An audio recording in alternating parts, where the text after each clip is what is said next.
Hello. Hey Khalid, how you doing?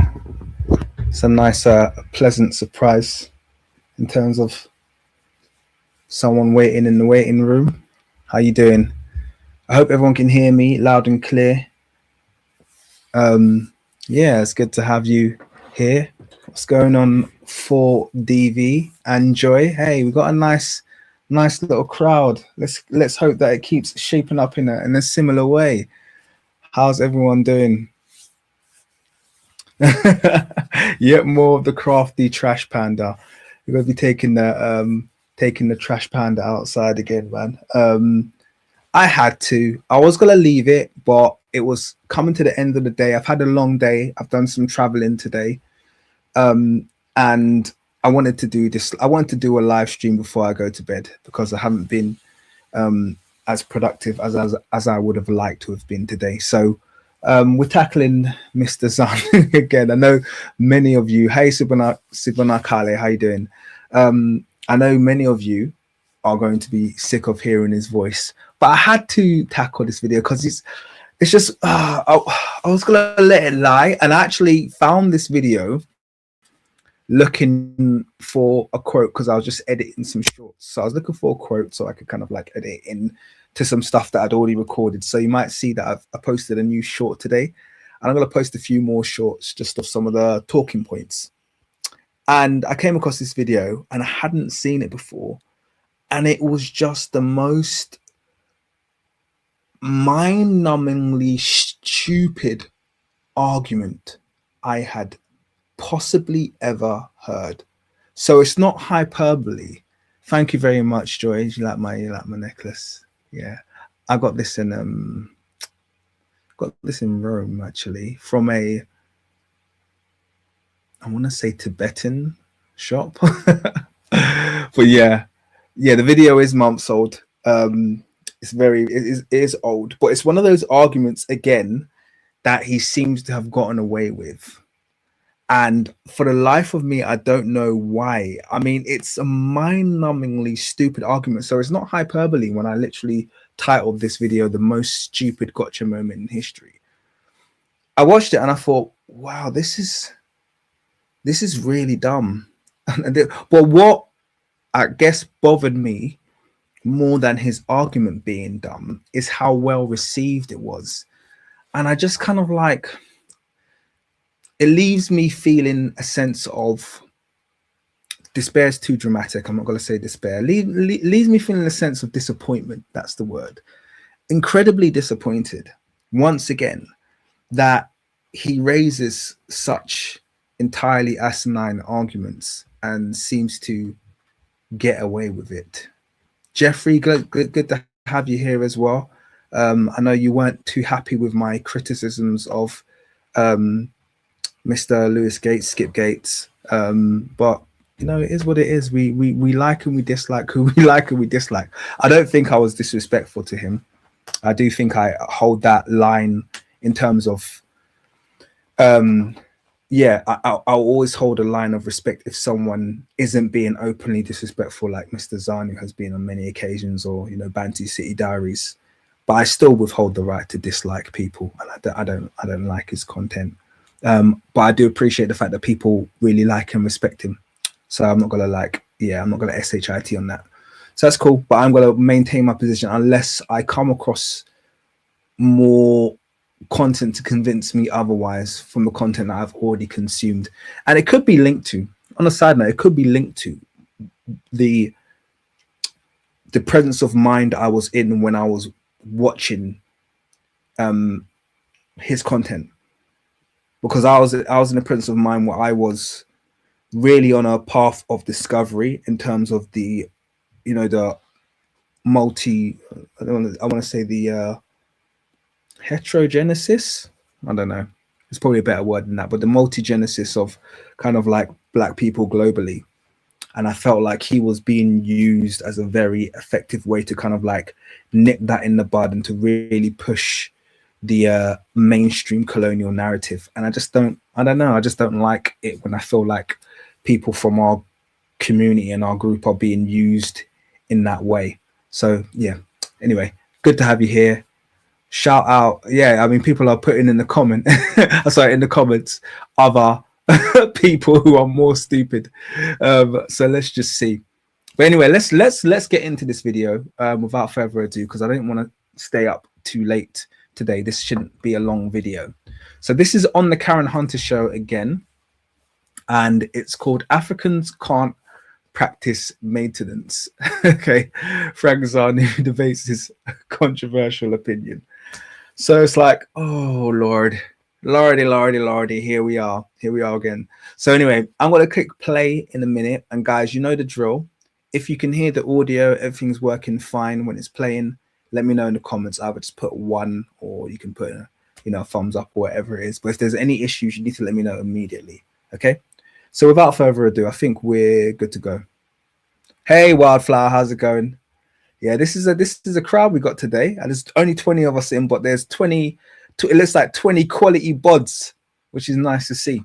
All right, so kicking Mr. Zanu. Don't worry, Wildflower, I'm not sure if this is the best place for you to be, because I know I know you can't really stomach this geese. I haven't pressed play yet, Khalid.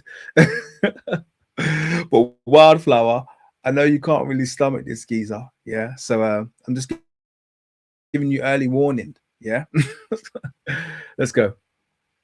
You were fed this religion, you were fed this white lens.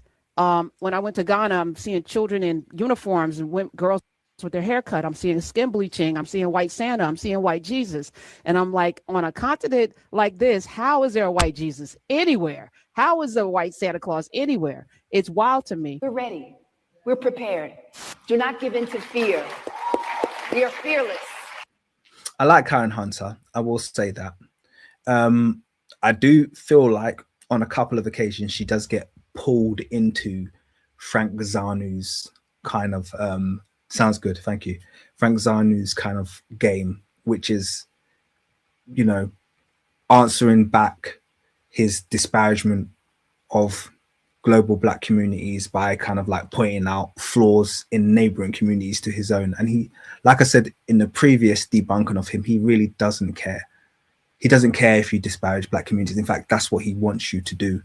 I don't think she does it in a way like he does it. She doesn't do it in a polemic way like he does it. She does it in a very kind of fact-based way, but it's still, I think, playing his game. And I think when it comes to him, you have to play the game of getting him the way you defeat Franck Zanu, by the way. If any of you ever find yourself in a position when you're in discourse with a Franck Zanu, maybe not him, but someone like him, is you get them to circle back to things they've said. Get them to define things they've said. He sits in the same frame of reference as many of these right-wing grifters, although he's not, he's kind of like something completely unique. But you have to get them to circle back to what they've said and to really qualify their statements. And you realize that when they're unable to do that, they eventually will debunk themselves. But anyway, let's get cracking. This is not the time to be afraid. This is the time to stand up and fight back, and to resist any temptation for them to divide us. We're in this together. The rule of law is on our side. We will not give in, not give up. We will not capitulate. We will not bow. We will not bend. We will survive. That's a fire little intro she's got there. Makes me want to change mine. I want to say that from what I'm understanding, in third world countries, anything that is not under maintenance is because, we don't care. No, you care. It's not in the concept. Travel the 54 countries in Africa and ask each person in every country, what is wrong with your country? Leadership.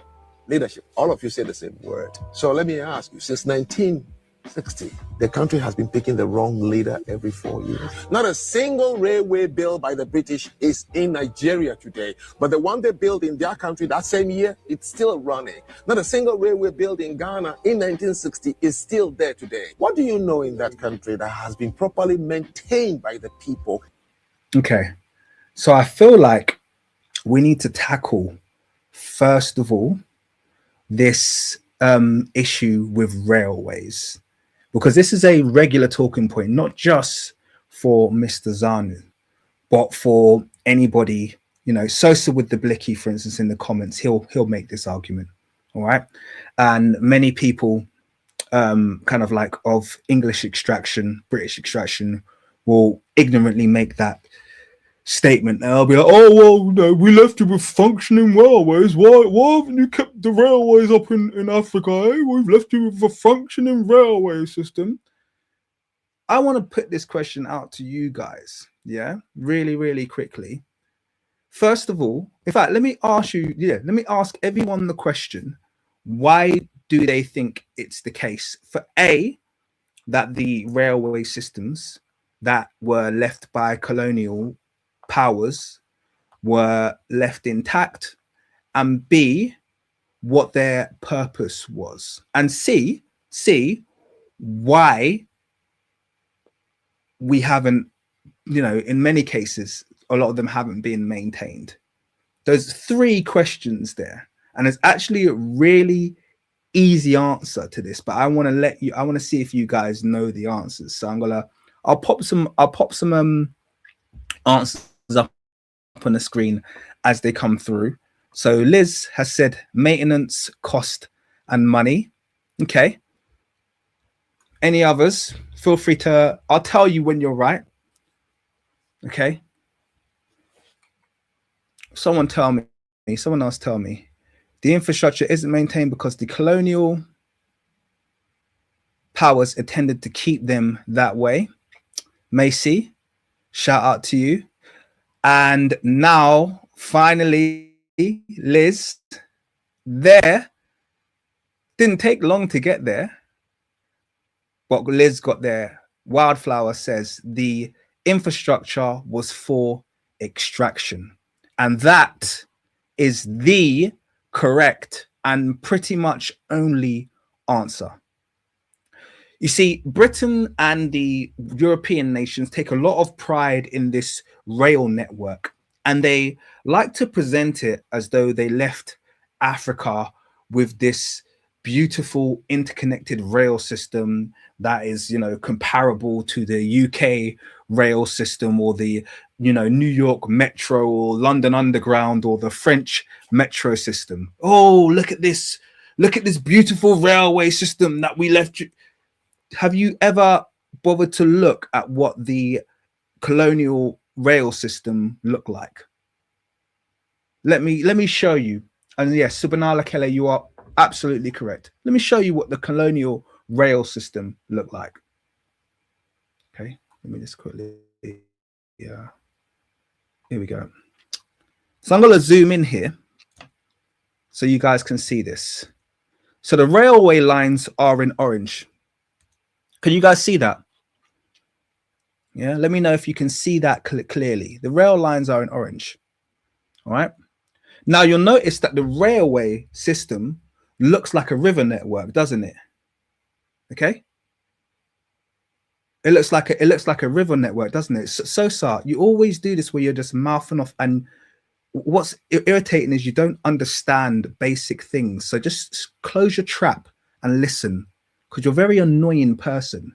Okay, that's a lie. The rail system was better when no one says it wasn't better. Listen, stupid person, and learn. Okay, so if you have a look at the rail system, you can see that it looks like a river network. In other words, you have single lines going from the interior to the coast. Okay, interior to the coast, just like rivers do. Rivers run from the interior to the coast of a nation. What's the purpose of these railway lines? The purpose was to steal whatever's sitting on the interior and to take it to the coastline so it can be sailed to Europe. That's the only purpose of these rail systems. It's the only purpose. They are entirely useless to modern day people, because people don't need to travel from a major city to the coastline on a daily basis. And if that sounds, you know, exaggerated to you, if you live in London, can I ask you, when was the last time you took a train to Dover? Anybody from London? In fact, have you ever taken a train from London to Dover? Probably not, because what business do you have hanging around a port? Ports don't serve any purpose other than the import and export of goods. This rail system was for nothing more for them to gather interior African resources, African architecture, African goods, to travel them, well, to transport them as easily as possible to the coastline, and then to take them by ship back to Europe. That's why this rail network existed. And that's why when independence came and this rail network was left to the Africans, it fell into disrepair. It fell into disrepair because Africans didn't need it anymore. It serves no purpose. No one needs a straight rail network going from the major cities or the major inland lines to the coast. No one needs that. It's entirely useless. And if you don't understand or believe that, let me show you another map that will help to paint the picture better for you. This is a picture of the UK's rail network. Okay, now we obviously know the UK is much smaller than Africa, but you'll notice that you have lines running from each major city to other major cities. Okay, it's an internal network. Okay, that's where you get all of the action from city to city, from coast. This is where how an internal useful rail line would be set up, taking you from one major city to the next, taking you from one town to the next. That's how all major metro systems and trains work. This system that was left in Africa for extracting African goods was entirely useless. The only place that had an intra-network system was down here in South Africa. And guess who was in South Africa? Yes, you guessed it, white people. Okay, so that's the only reason when you get to Southern Africa, you get a little bit of that network effect. Okay, because the white people down there wanted an efficient rail system to take them from town to town. But all across the rest of Africa are these entirely useless coastal systems. And that's why they haven't been maintained. It's nothing, there's no rocket science here, guys. Things fall into disrepair when they have no need for upkeep. When they have they're not returning any value. Okay, so if they're not returning any value, they're just going to fall into disrepair. Oh no, what happened to that major rail line that went from, went from Liverpool to London to Dover? No one needed it. Okay, so that's why it falls into disrepair. These rail lines, and this is the thing. So when these English people and these uneducated people, like Sosa in the comments, when these people come and they spew their nonsense about, oh, well, we look what the colonials. This is what the colonies left when they left Africa. All the generous colonies, they left a beautiful rail system that will allow us to take more of our goods, put them on put them on trains and ship them to the coastline. Oh, wonderful. Absolutely useless. Okay, so this is the thing. All right, so now you have a good understanding of that. We can continue this video every day, and it works perfectly. It's hard for people to maintain things when they're not gaining a lot. No, it's hard for people to maintain things when they don't have the concept of maintenance in their culture. What is the one word in Igbo for maintenance? Maintenance is there's no direct English word for that. It doesn't translate directly to maintenance. That's correct. How about you? It doesn't translate. That's correct. But it translates to like take care of. No, that's not maintenance. So he just said take care of is not maintenance. So they have a word for take care of, but they don't have a word for maintenance. Now, let's just tackle this now. We may as well tackle this whole, because this is the big, most stupid gotcha I think I've ever heard. There's no word. There's no word for maintenance. This is the most literally asinine argument I think that I've ever heard. And what bothered me more than anything is that he was in front of native English speakers who should have corrected him on this.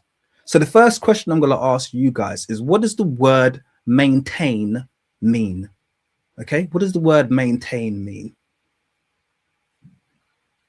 Let me know in the comments if you know what the word maintain means.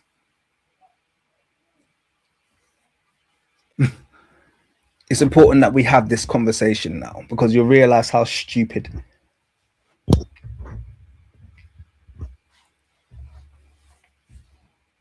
Upkeep. Okay, so there we go. I'm going to just highlight this one. Essentially, it means to upkeep. Now, it's important that we understand that the word maintain literally means to hold in place. That's what the word maintain means. Now, Jeffrey, I'm glad you said that, because your answer is incorrect, but it's important that we highlight this, because this is what Franck Zanu's argument is pivoted on. Okay, so Jeffrey here has said to take care of or to fix. We're going to come on to that.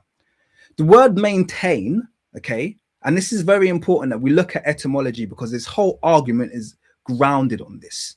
Okay, and obviously as a native English speaker, we should know this. All right, the word maintain means to hold in place. Okay, just like you'll hear an army general say, maintain your positions. Okay, so sir, you couldn't debate me in your wildest dreams. You literally are just the most, like, your brain is seriously, we're not on the same level. Okay, go and read a book. Okay, I'm well beyond you. Okay, so the word maintain means to hold in place. That's what the word maintain means. Okay, to hold in place. So if you're in the army, like I said, you might hear a general say, maintain your positions. It doesn't mean fix your position. It doesn't mean repair your position. Okay, it means hold in place. That's what it means. Okay, you can maintain your wife, you can maintain your grades, you know. So that's not a uncommon phrase, you know. Thingy's doing really well right now, but it just needs to maintain that effort.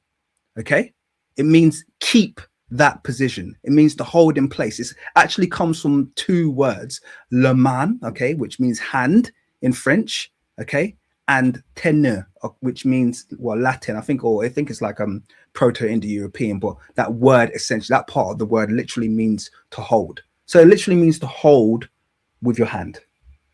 Okay, to hold with your hand. That's what maintain means. Now, why is this relevant to how stupid Franck Zanu's answer is? Okay, I looked through all the different languages and I could not find the word maintain in their languages. Well, you couldn't find the word maintain in their languages because the word maintain, as you're defining it, which means to fix on a periodic basis, is linked to an industry. Okay, it's linked to capitalism. The maintenance industry is something that is entirely new. And when I say new, I'm talking about the last 150 years. That's when the word maintenance became linked with this industry of regular reparation or regular repairing work. Okay, that's when the word maintenance started to be used in that way. Before then, the word maintenance just meant to upkeep, to hold in place, to keep something as is. So wherever it is, this is not talking about buildings like he's talking about here. It's talking about wherever it is, keep it in the same place that it was. Okay, I want this, you know, maintained in the same, you know, I want this maintained in the same place. Maintain your positions. Let's maintain our armies over here. That's what the word maintain means. The word, even the word maintenance described a building. So what maintenance are you staying in? That literally meant what building are you staying in? It doesn't mean what repair are you doing to the building. It literally meant what holding are you keeping yourself within. This is how, now, as a native English speaker, it would have been good for someone to explain to him that the word maintenance that he's looking for in these various African languages, we didn't even use it like that in European languages until the last 150 years. This idea of upkeep, which came, well, upkeep in a regularly fixing and repairing something. Okay. That's that word. That's where that word comes from. That comes from the industry. So it's almost like saying, well, I went into your language and I looked for the word insurance and I couldn't find the word insurance. It's like, yeah, because insurance is a new capitalistic industry. Okay. It comes from the word insure. Okay. And the word insure historically means to have something confirmed. Okay, so that's what insure means. Insure, to ensure, I need to be insured about something, means that you're having it confirmed. I need to be insured, I need to be positive about it. Okay, the insurance industry, which came later, just found a word, or found that word and tacked on this idea to it, just like the maintenance industry tacked on their idea to that word that already existed. So he's making this big argument, okay, about, you know, he's making this big argument about, oh, I couldn't find the word maintenance, but maintenance is not the action. The action is to repair something. We just happen to call, when we repair something regularly, it belongs then to the maintenance industry, but that's new. Okay, so what you should be looking for in these languages is, do they have words for repair? Do they have words for fix, which they all do, by the way? And she even blessed him with another one and said, you know, to keep something well or something like that. I'll rewind it, but she gave him a word that they don't even have an equivalent for in English, which is much closer to maintenance. And this is the thing. So he's literally made up this entire theory that he's just plucked from his brain. This entire theory that he's just literally just plucked from his brain because I can't find the word maintenance, when there's a completely logical reason why you can't find the word maintenance. Okay, it's like saying, oh, I looked for your language and I couldn't find the word libel. That's why people say bad things about people and they don't worry about being taken to court. It's like, no, libel is a new thing. You know what I mean? Like, it's not how things work.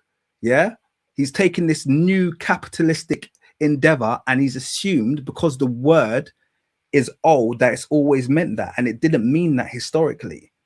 So he's completely missed the boat, doesn't know what he's talking about. What is the one word for repair in Igbo? Imezi. Exactly. What is the one word for repair in You see, I'm driving you to somewhere. What is the one word for democracy in Igbo language? You don't. How about you? You don't. You're trying to practice something that is not in the concept of the language. There is no African country, and I've done it through Kenya, I've done it all, that has an equivalent of the word maintenance. Well, in order to maintain something, you have to have it first, correct?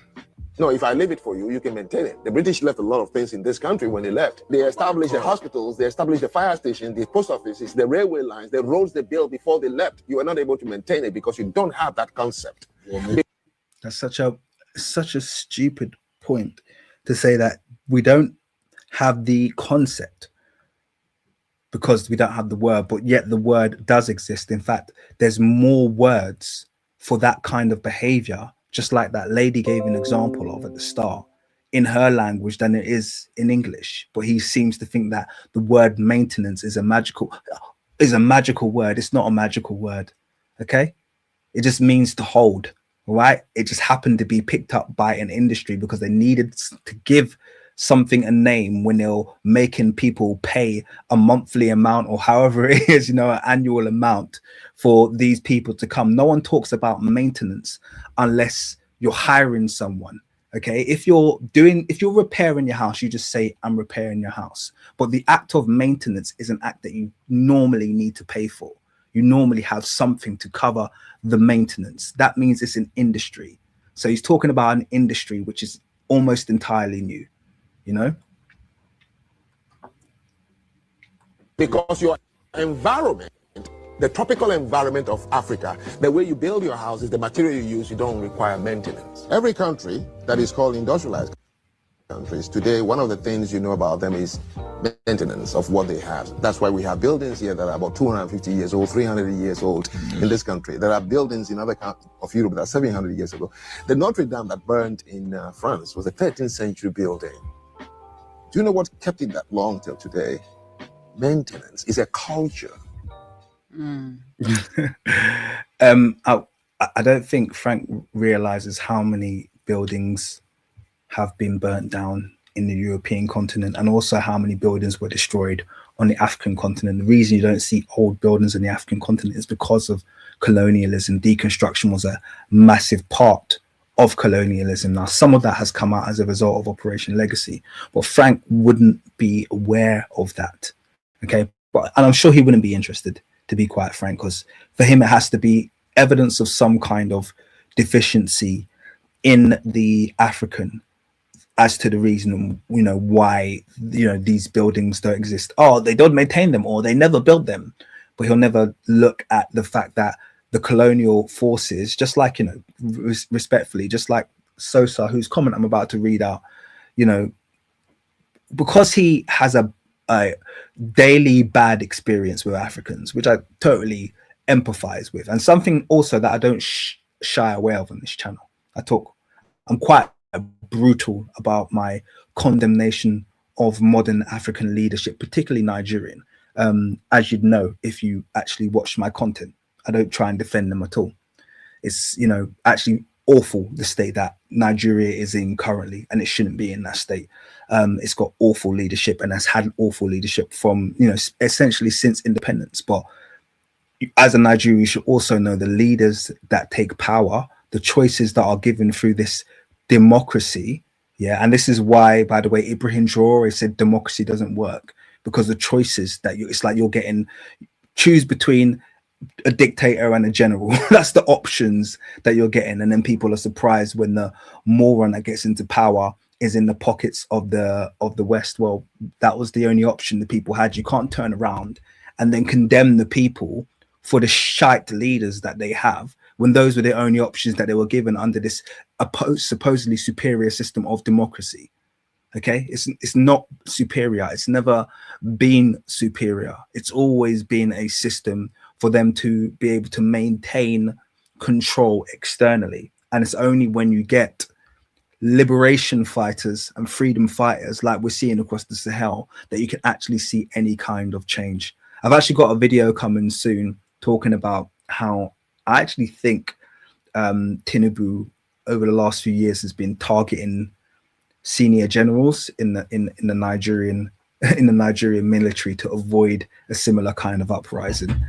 But yeah, so, you know, no one's here making excuses for Africans, you know, or, you know, the leadership, I should say, for the state that you find many African nations. No one's doing that. I have no interest in doing that. Why would I do that? It's not within my ballpark. The issue is Mr. Zanu's arguments are invalid. Now, I know some people, particularly those who are not very intelligent, won't be able to abstract the two arguments from themselves. I'm disagreeing with Mr. Zanu, so therefore I must think that the white man is the reason for all of Africa's problems. That's you projecting, okay? That's not me. But anyway, let me read your comment. You said, why can't Africans maintain the infrastructure that they built themselves? You tell me. It's a question that I'd love to know. Why has Nigeria not got, you know, steady electricity supply? Why are we still shouting NEPA, you know, 40 years later? Yeah, absolutely. We all want answers to these questions, and it's a very nuanced discussion that needs to take place, but none of that mitigates Frank Zanu's stupidity here. So I don't understand why you're sitting here running defense for him. Let's carry on. When I first heard this, I was like, oh, this is profound. I brought it to the radio and we had a discussion about it, and it was beautiful. And then I started pulling a thread and more things started to be revealed. The latest clip that I played on culture is what brought us here today. And I wanted to invite you on to have a discussion to understand how you have arrived at what you think and what you believe. Let me welcome, his name is Franck, Franck, Zanu. The Zanu Project is where he is found, zanuproject.com. Let me welcome Franck Zanu to the Karen Show. Hi. Thank you. Thank you very much, Karen. Thank you for inviting me onto your show, and congratulations for launching such a very powerful and a very interactive. I looked at the comments. You just have a great lot of followers who love you dearly. Yeah, well, 11 years. I ain't just launched it. It's been an 11-year journey. Just telling somebody today, they were like, oh, blah, blah, blah. And I was like, this is what it looks like to have a vision for something, and then you implement, and then you work, and you keep 11 years is a long time to imagine. So it didn't just pop up. You get a very strong idea that I get a very strong impression that Karen definitely does not like him. And she's not trying to hear this kind of like, he's very slick. He tries to butter up people after spending God knows how many weeks saying the most insulting and derogatory things about her people and her culture, and our people and our culture, everyone who's black, basically. She's going to try and come on the show and then butter up and act like he's a nice person. I like the fact that she just ain't having none of it. As a lot of people are popping up, because you kind of popped up out of nowhere. I was like, where is that? I did. Okay. I did. So the maintenance piece I thought was profound, because I don't speak any African languages. You know, I know some words. We're learning Meta Nature in Nubia, which is a community that we have, and it's beautiful. So we know some Meta Nature, which they tend to the people from Kemet and Sudan maintained a lot. There's some stuff that's still standing. The unbroken obelisk. I mean, there's like all of the pyramids, all of the structures are still standing. And that's a very good point that she just made there. She just pointed to the Nile Valley and the fact that many of those buildings are still standing, contradicting his maintenance argument. In addition to that, there are many buildings that are in let's talk about the accepted black part of the Nile Valley, being the Sudanese region, where many, as in dozens of the pyramids in the Sudanese region were blown up, blown up in the 20th century, by the Italians, blown up with dynamite, okay? And the ones that survived, then the island, or let's just say Aswan, Lake Nasser and the Aswan Dam, and the south, hundreds and hundreds of square miles of architecture, maintained, by the way, because the Nubian population used to maintain their antiquity and their architecture, because they still used to interact with it. The Temple of Ramesses that you see in Abu Simbel, that was still utilized by the local population up until the day that area was flooded. So it's not in our lifetime, but within the last 100 years, they've done an act like that, where they've literally flooded an entire region full of black African antiquity in the sight of everybody, under the umbrella of UNESCO, signed off. Everyone was okay with them destroying African history. And then idiots like some in the comments and Mr. Zanu here will turn around and say, we don't have any buildings because we don't know how to maintain. Yet the evidence of buildings that were maintained were flooded, or were blown up with dynamite, or were destroyed. That is indisputable. Absolutely indisputable. Lake Nasser is real. The Aswan Dam is real. Those antiquities that were destroyed were real. The only reason the walls of Great Zimbabwe were left standing is because they believed they could pass it off as a European achievement, along with many of those buildings that they say are colonial outposts, but were actually built by the local populations before the colonies came. All of this stuff is real. So this very idea is just built on the fact that he's projecting a history of the continent that he just doesn't simply understand.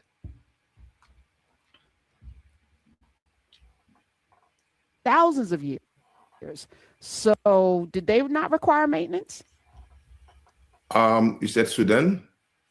Sudan, where most of the pyramids are, and today we call it Egypt. All of those structures are still standing. All of those aqueducts and roadways are still standing. The very structures that the Romans and the Greeks borrowed architecture from still standing. Well, I haven't been. I've only been to South Sudan, which is only 14 years old republic. They broke away from main Sudan. I haven't been to Northern Sudan. I was in Kenya for 5 years, and Sudan is just very close by. So I'm kind of familiar with the region, but I am not aware of the same pyramids we talk about in Egypt, that there are pyramids in Sudan. I haven't not seen. And that's just the issue there. He just admitted that he wasn't aware that Sudan had pyramids.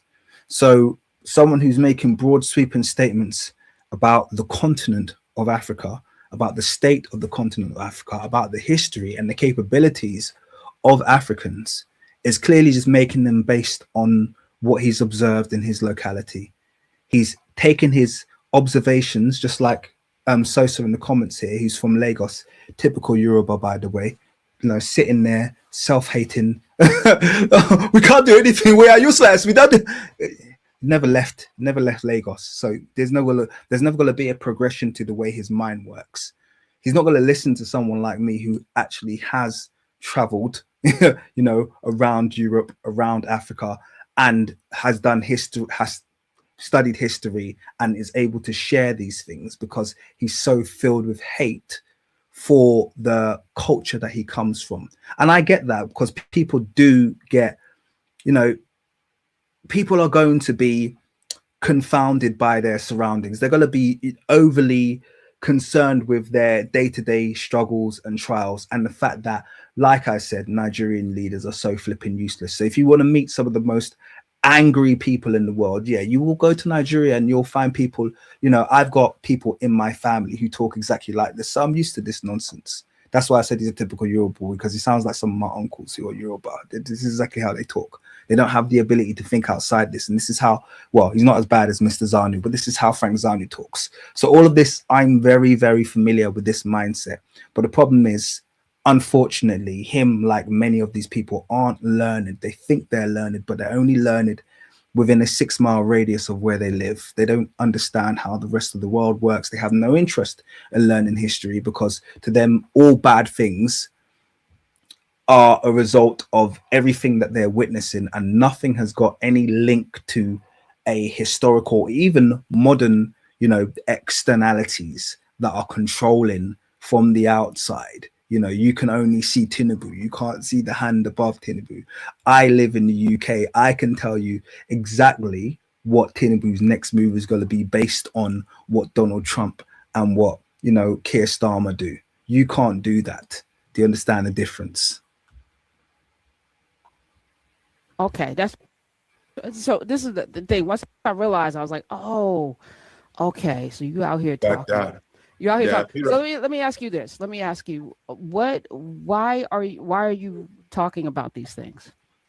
What is animating you? As you can see, I'm from the continent. Born in Benin. I've lived in many African countries. I was a former reporter. It trains you to have photojournalist. And I make a distinction. I'm just saying this. Yeah. With Washington Times, I was a photojournalist. Yes. But later on, I started writing clips about culture and life. Same with the New York City Tribune. I was also a reporter, which means I wrote about life and culture. And this is the sad thing, because, he is, look, I said it before, he's relatively articulate. He's considered about his words, and I'll give him credit for that. But the problem is, he was just an African guy who knew a bit about Africa.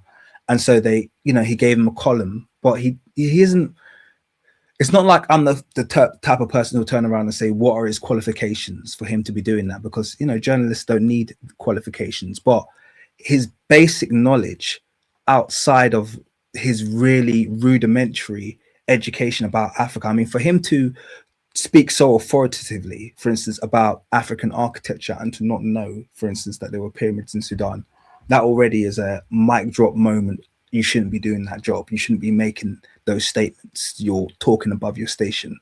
You know, that's cursory research could have told you that, but that means you didn't think that part of research was important to the point that you were making. And that column allowed me, wherever I go, train your eyes to look at things and see them more than other people would see. Journalism simply says to know something about everything and everything about something. So when I left my continent, then questions began to pop in my head, especially when I lived in Japan, to say, most foreigners I meet who have been to some African countries would complain the first thing about why are things always in decay? And so I began to think about it. And when I was in Kenya, I went to see the Nyamata, which is buildings put up by Maasai, because the Maasais are nomadic. So they live 6 months longer and they will move on. So because of that, their buildings are made in a way that it doesn't require a lot of attention because they're going to move anyway. Africa started as tribes because... Okay, so this is what I mean about him making really irrelevant points. So he talks about the fact that the Maasai are nomadic. So when they build with a temporary mindset in the view that they don't need to maintain it because they're going to be moving on. Now, nomadic and hunter-gatherer tribes, of which we have a few in Africa, are by far the vast minority. Okay, we do have nomadic tribes, obviously, all across Africa, north, east, south, and west. And we do have hunter-gatherer tribes, mostly concentrated in the central and the south. Okay, but they are a minority. A vast majority of African ethnicities are agriculturalists and pastoralists. Okay, the entire Proto-Bantu speaking group are pastoralist. Okay, most of the West African, Guinea, Sahel region are agricultural pastoralists. So these are sedentary groups where the idea is that you're going to stay.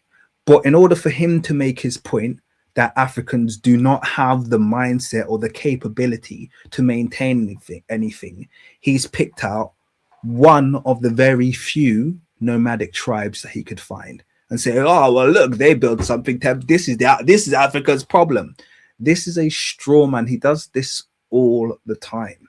Okay, he's found for his reference. You know, next thing you know, he'll be talking about how, well, you know, the reason we can't reach anything is because we're too small. Look at the Twa people. You know, it's like he'll just pick any ethnicity to make his point, regardless of how little you can extrapolate from that single experience and then use it and apply it across the whole continent.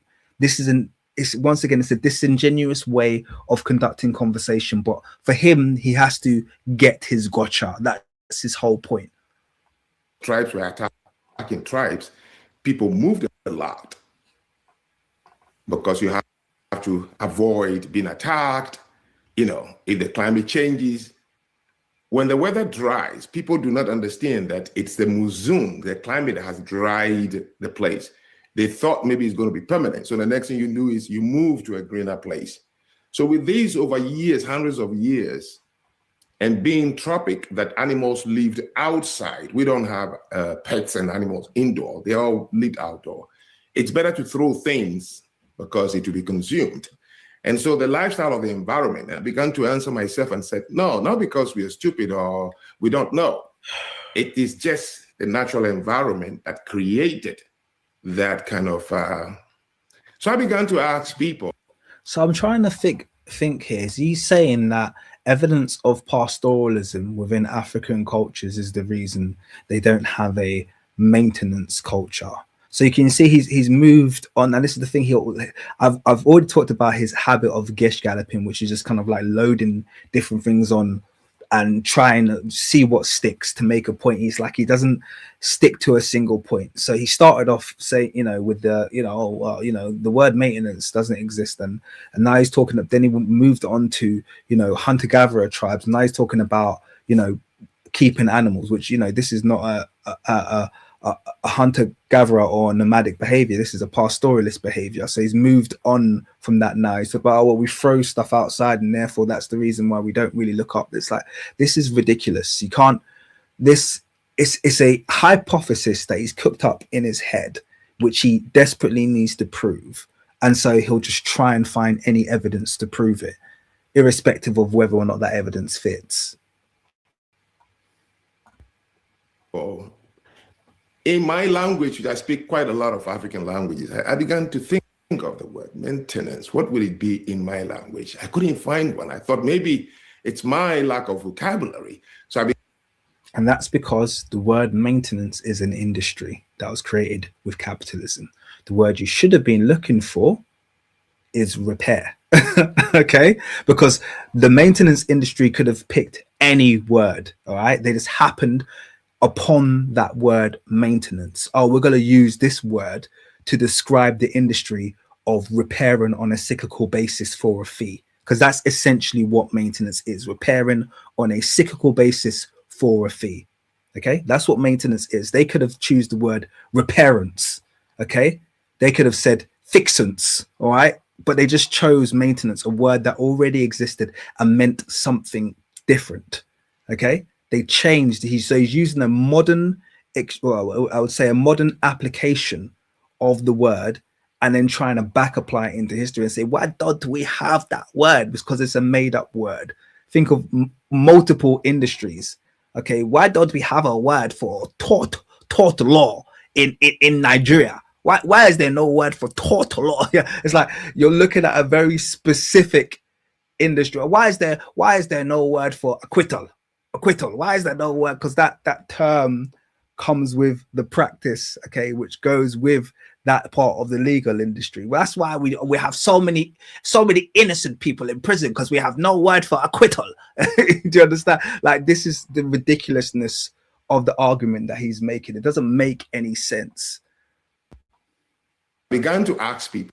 Well, the next thing you know, I picked interest in it. I went to Tanzania, Uganda, Rwanda, Kenya, Nigeria. I would be asking people, and then I came to find out. And that's when, so maybe the way I present it, people don't understand what I'm trying to drive at. I'm trying to create the understanding that a condition is not you because you're not intelligent or smart. We got to look at what nature forced people to do. And this is someone who, and this is why it's important, if you're going to talk authoritatively about a subject, at least have some grounding, or at least say even a hobbyist interest in that subject. Don't just let my first exploration be the point at which you kind of like present and then try and say, you see, I've figured it out. No one has the word maintenance in their language. Okay, if you had just known a little bit, I would venture to guess that he might not even know what the word etymology means. Okay, and I'm not saying this like it's some big, no, that's the, but I'm just going to venture, I guess, that he probably doesn't even know what the word etymology means, because if he did, he would have looked up the etymology of maintenance and he wouldn't have come up with this stupid conclusion. He would have realized, well, maintenance just means to hold. Okay, that's literally what it means. It literally just means to hold. Okay, it's nothing major. Okay, if you do have a word for it in your language, what you should be looking at is, do we have a word for repair, which they all do? Do we have a word for fix, which they all do? Do we have a word for keep, which they all do? Looking for a specific word, maintenance, which only got used in the sense that he's talking about in the last 150 years, is asinine. It's absolutely stupid. Okay, and he doesn't understand this. Because, and obviously I'm a native English speaker, so I was able to pick that out very, very easily. He's not a native English speaker, but then he shouldn't have run away with this. He maybe should have ran this by a native English speaker who could have told him, hey, maybe don't run away with this, because, the word that you're looking at doesn't historically have anything to do with fixing something. It just means holding something in place. Literally means holding something in place. So colonization didn't inform you? Like, what are you reading I really wanted to understand like where you getting your information. Yes, okay, you did the language thing, but there's so much more to And the problem is he didn't really do the language thing. I wish he did, you know. examine with why Africa is 54 different divvied up nations, and China's one, and India's one, and the largest landmass is divvied up, and colonization never came into your. Oh, I know. I've lived in many countries that were once colonized, and I never saw that colonization caused them to blight their neighborhoods. So blight their neighborhoods is a very strong, it's a very strong kind of like expression. So once again, I'd ask him to qualify that. Now, is there an issue? For instance, I could give an example. Okay. I travel to Nigeria quite a lot, and one of my favorite cities is Abuja. Okay. And Abuja has been deteriorating. Okay. So when I went to Abuja, the first time I went was back in 2013. It was wonderful. Like the streets were just like clean. It was like really, it felt like it felt like I was in the Middle East, to be totally honest with you. I'm talking about a developed Middle East nation like Bahrain or something like that. Really, really fantastic, clean city. Now, the last time I went, which was I think last year, it had notably deteriorated. Okay, it had notably deteriorated in that it felt a little bit more like mainland Lagos. You had like a tire burning in the middle of the street. You had a couple broken down vehicles, and it just didn't have that, you know, that brand new, well upkept feeling. Now, the reason why for that specific city, okay, is because Nigeria is desperately corrupt. Everybody knows this. So the money that should be going towards upkeep, maintenance, keeping everything, you know, going really well, is never getting to the place where it needs to get to. It gets siphoned off and goes into the pockets of politicians, this, that, and the other. Absolutely know that. That's 100% true. That happens.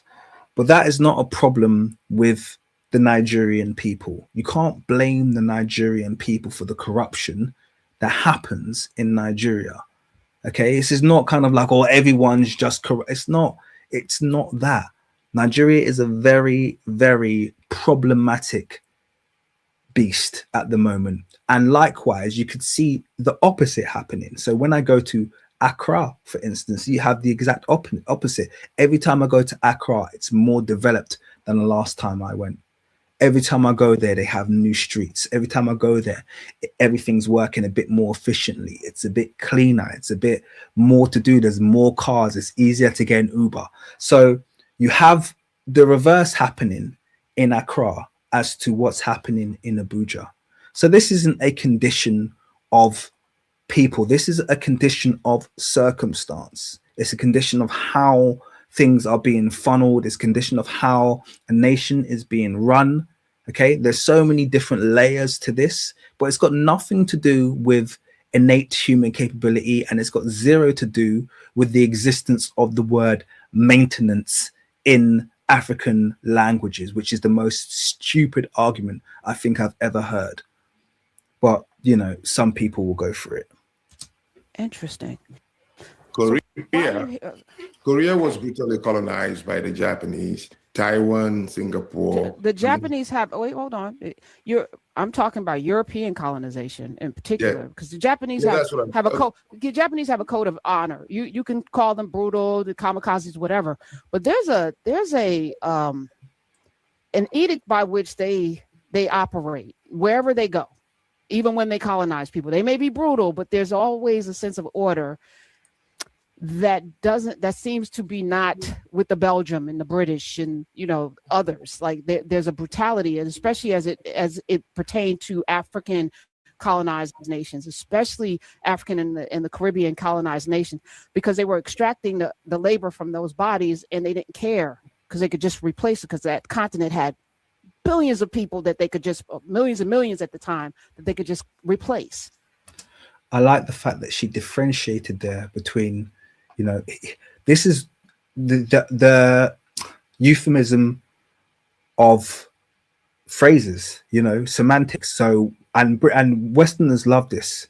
Oh, we didn't invent slavery. Slavery existed for, and this is obviously something I know is the case. But what they're trying to do essentially is say what we did, that uniquely wicked thing that we did called chattel slavery.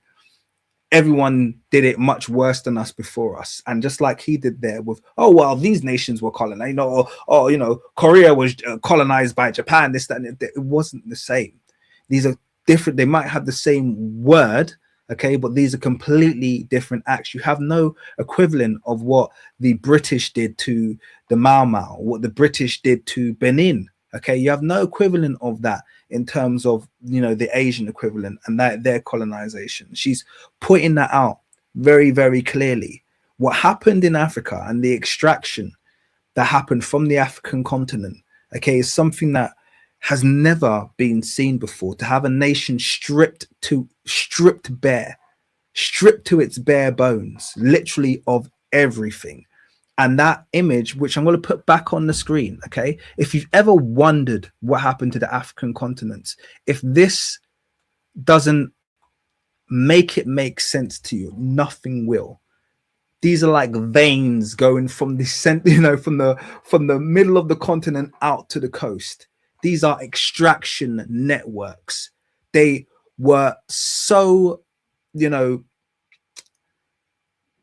the process of extraction was so endemic on the African continent that they had the time to build these rail networks just for the act of pulling out resources, pulling out gold, pulling out everything, you know, and just loading it onto the docks and onto ships. If this image doesn't show that to you, then nothing will. Nothing will. This is the difference, and I'm glad she pointed that out. So shout out to Karen for that one. That differentiation needed to be made.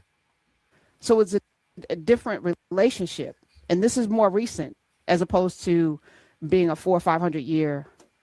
No, okay. So to understand, are you saying that colonization is the reason? No, I'm saying that colonization has you speaking English, wearing a suit. Colonization has you out here talking about things you probably shouldn't be talking about because it's so much deeper. Because you're looking at it through a lens of like, why are these people in blight? Why are these people destroying their neighborhoods? Like people coming here and talking about Chicago, which is not the most dangerous. Anchorage, Alaska is more dangerous than Chicago. But why are we repeating these things? There must be a reason. And it's not just because there's no language for maintenance. In my case, with the people who came on there, my goal is to try to question some of the things we talk about each other in Africa and complain. Why do we trash our neighborhoods? We say it even to ourselves. And one of them is tardiness. And So I have to say that I haven't heard Africans say, why do we trash our neighborhoods? Yeah. So he's saying that. I've heard many people complain about poor governance. I've heard many people complain about other things, but I've never heard them talk about it like it's an inefficiency in their own person or in their neighbor. I don't think anyone looks around and goes, oh wow, we just trashing stuff, and then, you know, Africans are just like throwing litter on the floor. And I haven't observed that. So respectfully, this is garbage to my ears. So this is him trying to push a narrative, and I don't think it's honest. Blame and talk about each other. So I'll tell you a story. I was putting together an opening ceremony for a business I opened in Kenya. And the lady who was assisting me was a Kenyan. And she kept complaining and said, Zanu, you know my people. They're going to come late. Well, so I said, oh, well, look, we deal with whatever will happen. So he's gish galloping here. And once again, he's gone to tardiness now. Now, this might surprise him, and this is a revelation that I came to when I went to live in Qatar. Okay. Tardiness, one of the big indicators or one of the big kind of like contributors towards tardiness, that's people being late. Okay. Is actually the temperature of the country that you live in. Yeah. The temperature of the country that you live in is a very big indicator. okay, in cold countries, okay, and then this is going to sound really wild, but actually you do the maths and you realize it's correct. When people come from cold adapted regions, okay, they tend to run on time. Things just tend to run like clockwork, okay? And the more hot a nation gets, the more people tend to be relaxed with the entire concept of time. Time becomes a lot more conceptual the hotter it gets. You can't, move like that. So when I went to Qatar, the Qatari people are literally the most tardy people on the planet. You can have a meeting scheduled, and I'm talking about like, I'm gonna go and buy a new car, and this is actually a true story. So I've got an appointment in Toyota that they've booked for me to start at 3, and my appointment doesn't start till 4:30. And then I'm sitting there with the manager. It's like, oh, it's no big deal. That's normal. Don't expect, this could be bank managers, whatever it is, don't expect your meeting to start on time. No one is trying to rush. No one needs an extra excuse for sweat to build up in their armpit. Okay, it's too hot for all that. Just be relaxed. Time is a ballpark. Okay, this is normal. Okay, in hot countries. So obviously most black people are from hot adapted regions, and I'm not saying the heat is the only reason, but I've learned that it definitely is one of the big contributors. And this is why even towards the Mediterranean part of Europe, people are much more lackadaisical, much more relaxed with their timekeeping than they are further to the north. Okay, so there is that. I just want to throw that in there. That's just kind of like an observation I've made. It's not really like a big deal. But yeah. She complained a lot and talked about people are always late. And then the day of the opening, she was 2 hours late. So I began to look into these things and to say that I don't think we are tardy because we don't care. There's a historical listing behind it. What's the history? What's the history? Africans started as a communal living style.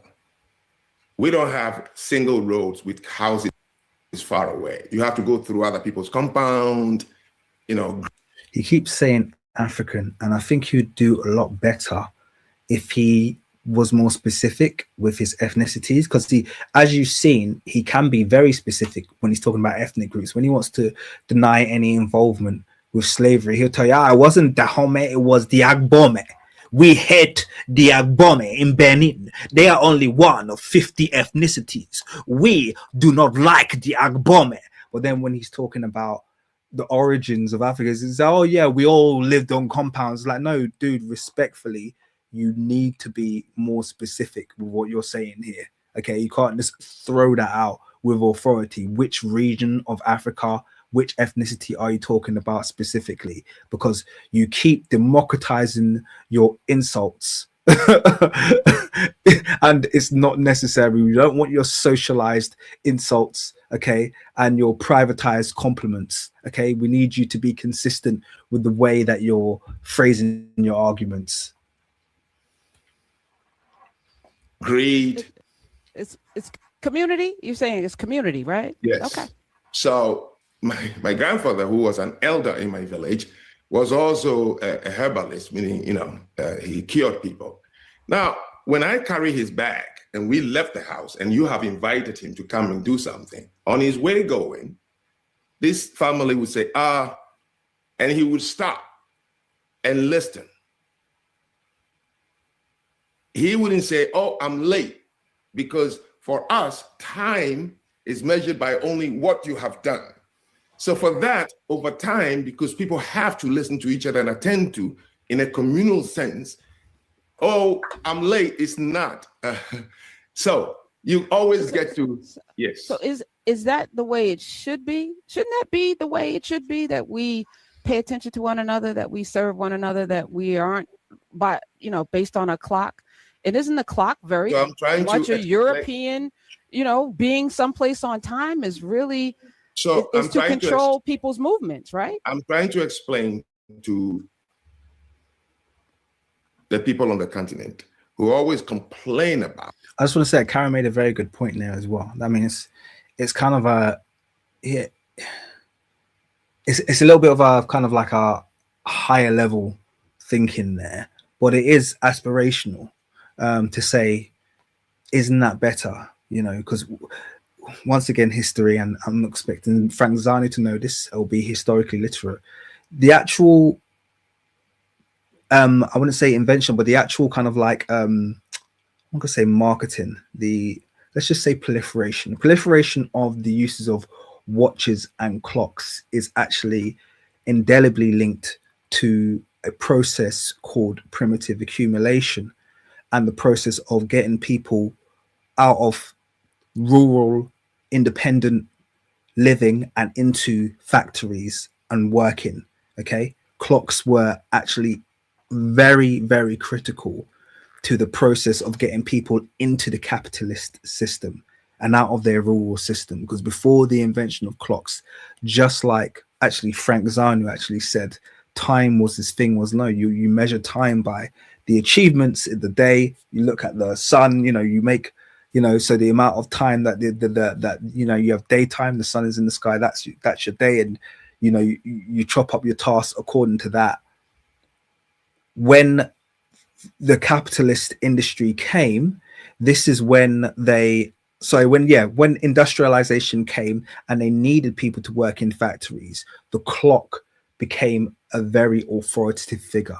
And this is where clocks started to essentially shoot up everywhere.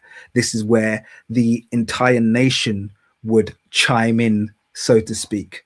Okay, so people would always constantly be aware of what time in the day it was. Okay, and that's how you could get and extract the amount of hours you needed out of an individual. So this kind of like the relationship that people have with time often is ancestral. Okay, it's an ancestral relationship with time, where time maybe came later, such as, you know, the measuring of time to the minute like we have now. Where it came later, the people have a more relaxed relationship with the concept of time, because the concept of time as in measured by seconds and hours, that's a relatively new thing for mankind. Okay, like the word maintenance. Okay, these are new concepts that people are, you know, have spun in. And obviously now people, because we've lived in the world, we've grown up in a world with clocks and time, we just think it's always been like this, and you'd be surprised it's not that old a concept to have your day measured in 24 hours. Anyway, let's carry on. The tardiness. That is because Africans don't care. I'm trying to explain where these things came from. So my whole goal is to explain. I got you. That's all. But instead, we should explain why they are complaining about it, is because somebody told them there's something wrong with serving the community. Somebody told them there's something wrong with being quote unquote late. Somebody told them that, and then over generations they imbued them with this sense that if I'm not on time, then there's something inherently wrong with me, as opposed to how beautiful it is to live in a community where your father's going to stop and take care of people along the way, and he'll get there when he gets there, but along the way is more important at that time to acknowledge that we're in community. That's so beautiful. That's a great point by Karen. I like that. I'm sad that it was taken away. I'm sad that we are on a clock. So, yes, if somebody told them or however, I am just trying to have a conversation so that they stop blaming and making us look like we are stupid or because we don't care. That's my goal. Number two, about the maintenance. If you know how it came about, then you said, oh, now I understand. It's not because it's us. That's my goal. Yeah. So why do you care what they think? Oh, I think it's a very good question. I want to hear what his answer is to this. What do you care what they think? With your show, it's just education, explaining things, you know something you want to. I was a public lecturer for about 15 years. And then the last one was I was living in East Africa. And I would go and talk about these cultural customs, traditions, worldviews about, the continent and my people, just so that it will give younger people who may not have knowledge about how did we come to doing things this way. When you make people understand the origin of how things became the way they are, then maybe they will stop being a little ashamed and about why it is. So that's absolute nonsense what he just said. Because first of all, his maintenance theory makes no sense. And like I said, just a small a small dive into, you know, etymology would have told him that his maintenance argument makes no sense. Not only that, as Karen has already proven, it's disproven by the existence of well-maintained architecture on the African continent, that which managed to survive colonialism, that is, and it disproves his entire argument and his entire thesis. Now, he's saying he's doing it, or at least his motivation is to empower, okay, empower Africans so they essentially know what's wrong with them and they don't feel guilty about it. Or I don't think anyone was feeling guilty about maintenance because you just made it up. Okay, so I don't think anyone was sitting there feeling guilty about the fact that we have no word for maintenance because you just essentially made that up, and we didn't need a word for maintenance. So what you've provided here is just another tool in the toolbox of, you know, people finding, well, another tool in the toolbox of attributing blame or the condition onto the African people and discarding their entire history. That's the big problem here. All right, it's always forget your history, forget everything that happened. You know, it's last Thursdayism when it comes to Africa. Have you noticed that, guys? It's last Thursdayism. You know, the world started last Thursday, okay? And everyone's in the position that they deserve to be, okay? There's no history, okay? Libya bombed itself into oblivion. The Middle East was always a conflict zone. Africa was always colonized, and white people were always on top. That's just the way it's always been. Everybody is in the position that they deserve to be in. Okay, that's the way it works. That became, a passion for me to talk about life and culture. I'm going to ask that your passion go back a few centuries, maybe a few millennia. You know, you're still starting the story in somewhere towards the end. You know, that's not the beginning. The beginning is Africa was one continent where you had everything from Timbuktu to Mali to the Sudanese, and there were thousands of years of rule and governance, and they had rules and rituals and community, and then something happened, the interruption, and it was 400 or 500 year interruption, but it transformed the world, and we should be having that conversation. And what did it take away from us? What did we lose in that? And how do we do something torn? I call it torn and new. How do we do the next thing that doesn't center the trauma, it doesn't center the colonization, it doesn't center, but it centers us and us remembering who we really are to one another. And I think, you know, I often say colonization on the continent of Africa might have been equally, if not worse in many ways, because you got to live in a place where everybody was Black, but you were stripped of everything in the midst of it. While you may know your languages or whatever, you were fed this religion, you were fed this white lens. When I went to Ghana, I'm seeing children. That history lesson that she just dropped on him was a dime. Shout out, Miss Hunter there. A beautiful history lesson she's given there, and this is necessary. She only did it very surface level, but that was what was needed, okay? Because you're trying to make this argument of kind of like innate incapability, and you're now being confronted with information you should have known about Africa's history, about the various empires, about the various kingdoms, about the very functioning governance systems, the very functioning ethnicities, the massive diversity which was not rooted in conflict, which he'll always push, by the way. He always pushes the idea that Africans have just been fighting on the continent forever, which is a load of nonsense, okay? A lot of the conflict, I'm not saying there wasn't any conflict, because there's conflict all over the world, but there's no evidence of widespread constant conflict on the African continent. There's no evidence of that whatsoever.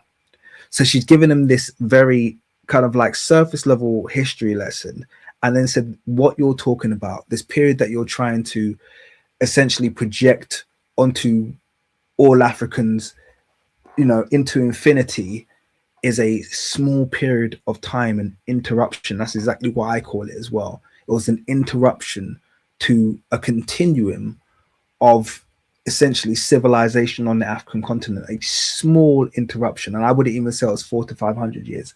I would say it was less than that. But this small period of time has been very enriching for the European continent and very, I'm going to say, degrading for the African continent. But everything is finite, nothing lasts forever. And I think everyone is aware and everyone kind of like feel that we are at the tail end of that now. It's an unsustainable, Africa has been held in an unsustainable position, and you can feel that it's literally on the brink of breaking right now as we speak. People like Franck Zanu don't help. Okay, they are working for the enemy. They are working to keep Africa in its bondage position, keep it held down, but it's not sustainable. It's inevitable that, you know, probably within the next couple of decades, that's going to break and Africa is going to essentially rise to the top. You can feel it. It's going to be, like I said, I don't think it's sustainable, the position that Africa's been kept in. In uniforms. Now, I will say this: people like So in the comments, low IQ people like him, they can never be a part of the movement. They can never be a part of Africa's liberation. They need to make sure that they need to always be marked as enemies to our progress, because those are the people who will sell you out in a second. Okay, these are dangerous people. People who talk like that are very, very dangerous to our progress. Okay, because they are the ones who have clearly already formulated in their minds that it's impossible. They haven't even got the ability to visualize, you know, Africans progressing, Africa improving. They've gone beyond that point, and they're willing to, you know, he's a Tinubu in the waiting. People like this you can never ever work with. When girls with their hair cut, I'm seeing skin bleaching, I'm seeing white Santa, I'm seeing white Jesus. And I'm like, on a continent like this, how is there a white Jesus anywhere? How is there a white Santa Claus anywhere? It's wild to me. We're ready. We're prepared. Do not give in to fear. Shout out, Karen. That was a, yeah, wonderful little bit of a video there. So I like that one. I like the fact she held her own.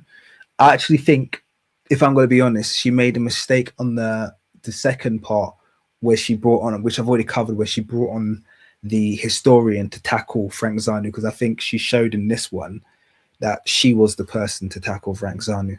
I think she was able to call him out on his BS, literally as he said it. She missed the maintenance thing, but that's not a big deal. You know, it is what it is. This is what Franck Zanu does. He blindsides people. Do you understand what I mean? But that was a nice little, yeah, she took him to town there. I thoroughly enjoyed that. But yeah, to me, it was just like I said at the start of this video, this is the most stupid gotcha moment that I think I've ever, you know, we don't have the word maintenance. It's just so dumb. It's just so dumb. And it's important that you just do that base level of checking when people make these claims. You know, the first thing you should be thinking to yourself is, actually, what does that word truly mean? What does it truly mean? When you look under the hood, you see what it truly means. You realize he doesn't have a point. He never had a point to begin with. It was a silly point. You know, that's the way it works, you know. So yeah, I just wanted to share that with you guys. And I think I'll leave it there. I wanted to keep it short today. An hour 24 is pretty decent going. Thank you guys for joining me in the chat. And for being the usual fantastic audience. You maintained I said it again. There you go. The word maintained. We fixed an audience of 50. No, we maintained an audience of 50. That means we held it. Okay. We held an audience of 50. Okay. We held an audience of 50 there. We maintained an audience of 50, which is great. Good numbers, particularly on this channel, and on a last minute live stream. So yeah. Let's do. If you want to, Sosa, do you want to come in the chat, Sosa? No, I'll send him a link. He thinks I think this guy thinks he's got some. I think he's got something to say. So let's send Sosa the link and see what he's got to say. Let's send Sosa the link, see what he's got to say. Might as well, you know what I mean? I'm not doing anything. I was about to sign off anyway. So I'm going to post the link in the chat, Sosa. You will need to turn your camera on because I need to see you, okay? Just to verify you are not going to come here and do something stupid. And there, yeah, once you've done that, you can see what you're... Let's see what this guy's got to say. So there you go. 1 second. There you go.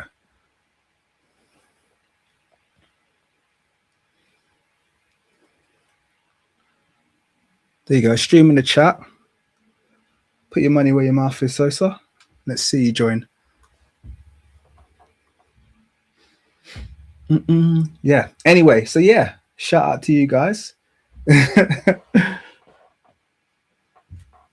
No, I'm sure he'll join. I'm sure he'll join. Trust me, I've met many a Yoruba like Sosa. I trying to join. Well, if you're trying to join, I'd see you. So make sure you just join. I don't want to hear any excuses from you.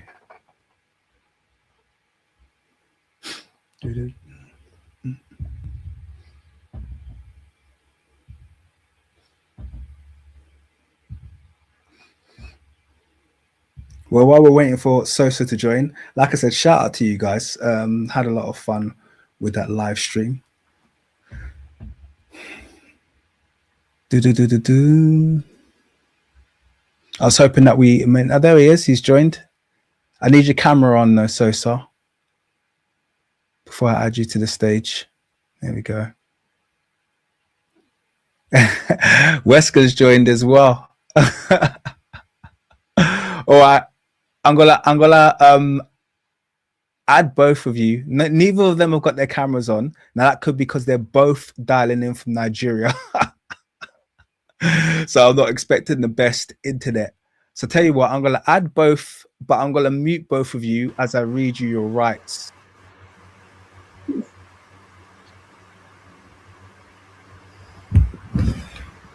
Shout out to both of you. Thank you very much for joining. Okay. Don't worry about the camera thing, Sosa. I'm going to trust you. All right. I know what internet's like in Nigeria. So just turn your camera off and it might even work a little bit faster. Okay. I'm going to unmute you now. Talk if you're there, Sosa. Hello. Can you hear me? Yes, I can hear you. Yeah. How you doing? Yeah. Well, yeah, I'm good. You've been annoying everybody. Let's hear what you have to say. I know. But I actually love what you're doing. Actually, I'm a fan. I'm just, trying to give a different perspective. Just hear me out a little bit. And I want to explain to you why I get very angry when I listen to people like yourself speak about this issue. I live in Lagos. I was born and bred in Lagos. I've stayed in several African countries. Yeah, I've stayed in several African countries. And to be honest, I'm sick and tired of you, Black Americans, people that are living in the Western country. You feel this need to always be, to always prove that, Africa is just as equal, Africa is just as whatever. Meanwhile, you are not suffering the adverse effect of living in an African society. If you really, really think Africa is the next big thing, come and live here. Okay, so sorry, I just need to slow down. Okay, no, slow down, because I have to just make sure you qualify the stuff that you say. Yeah? That's fine. So you said that I'm always trying to sell that Africa, you said the entire continent of Africa is the next best thing. Yeah. That's what you said. Yeah. So I'm always trying to sell that Africa is the next best thing. And you're saying, can you just tell me, quote me when I've made a statement like that? Even on this live stream. Yes, I don't have a direct quote. I'm talking about the essence of your statement. You usually make it like there is nothing inherently wrong with Black societies, and that is what I'm angry with. There is something inherently wrong with us, and let's stop denying the fact. You live in a white man's country, so you enjoy the development of the white man. I stay in Africa, So stop telling me, oh, it's because of the colonial empire. Oh, it's because of something else. So No. pause. You're Okay. so you're very emotional, okay? And it's important I that am. I when you am. Because we are discuss, dying yeah, well, every it's important day. when you There are discuss things, millions of Africans that are we dying of discuss facts. starvation. We can't feed ourselves. Okay, And yet you are coming to pretend like there's nothing wrong. Just pause for a second, okay? Because what you're doing now is something called projecting. Do you understand? And projecting is when you're feeling something inside, and so you project that behavior onto other people, but you don't have the evidence to suggest that that's actually the case. So what I'm going to do is I'm going to go to my channel, yeah, and we'll see if what you're saying about the videos that I produce is correct. Okay, because you've made the claim that like there's no In this blame live to be stream, placed you upon have African. tried to excuse No. the reason why we Even can't on this live maintain stream, it. the only thing I've done in Yes, this live on this stream, live the only stream, thing I've you done, have tried to. Sorry, I need to say this. I need to say this. stop. On this live No, stream, you have tried to excuse the reason why we can't maintain a railway. That is wrong. That explanation is completely wrong. You always stop. I'm gonna mute you for a second because I have to say the only thing that I've done in this live stream is correct an incorrect definition of the word maintenance. Okay, that's the thing I've done in this live stream. I'm gonna unmute you now, and you need to kind of like go ahead. Sorry, go ahead. You can say what you're saying now. Yes. In this live stream, you said the reason why we couldn't maintain the colonial railways were because they were built for the sole purpose of extracting resources. And I'm telling you that is wrong. We have built railways after the colonial masters left, and we still can't maintain those ones too. We have built infrastructures after the colonial masters left. We can't maintain anything. Give me a reason why without blaming the white man. For a second. Shall I jump in there now and answer that? Yeah. Okay, so first of all, let's separate two things. Okay, so first of all, whether or not you've had railways built since then which have fallen into disrepair. By the way, that's something that I agreed with because did you not hear me talk about Abuja in its current system and its current state? Did you hear me talk about Abuja earlier? Yes. What did I say about Abuja? You said what did I say about Abuja? He said the first time he came there in 2013, it looked like a Middle Eastern state, and when you came recently, it was all run down. Why? Are you going to blame the Europeans now? Stop. Who did I blame? Huh? The leaders. Who did I blame? The leaders. Exactly. Did I blame Westerners? So what was your point about did you hear me blame Westerners about colonial railways? So where did the Westerners come? The point I was making is stop. There's a separation. There's two things can be true. Okay, the colonial railways fell into disrepair across the African continent because they don't have any use. Okay, your separate argument about railways being built since then that have fallen into disrepair will be the same reason that you see Abuja falling into disrepair, and that's because Nigeria is very corrupt. The problem that you have is that you are trying to take your microcosmic experience of living in Lagos, which is probably the most hustle city in the entire world, and you're trying to say that that is the case for all of Africa, and I'm going to tell you that you are incorrect. You haven't been across all of Africa. You haven't been across all of Africa. I haven't lived in Africa. So what are you telling me about? No, I haven't lived in Africa. But I was literally just telling you about. I gave you as a juxtaposition that I gave you a juxtaposition that I've spent plenty of time in Accra, and Accra is developing. Accra is building. Accra improves every time I go. Yeah, I'm back and forth to Accra all of the time. So you are given one example from the fact that you live in Lagos, and we've already agreed that Nigeria is not moving in the right direction. And if you go to my videos, which I wanted to show to you very quickly, because you're talking like I act like that it can't go wrong. I have this video here called The Failed Wakanda. Nigeria will never become a superpower unless if he succeeds, Africa will fail. Yeah, I talk about failed African, particularly Nigeria, because obviously that's the one that's close to my heart. I talk about it all the time. So you making this false idea I'm that telling I you have this kind of that like thing where, oh no, Nigeria's great. I've never ever suggested that. And I've never ever turned around and said all of Nigeria's problems are external. I've never said that. I've said Nigeria's okay. problems are So, due to bad governance. So you are and I'm telling incorrect in you, that.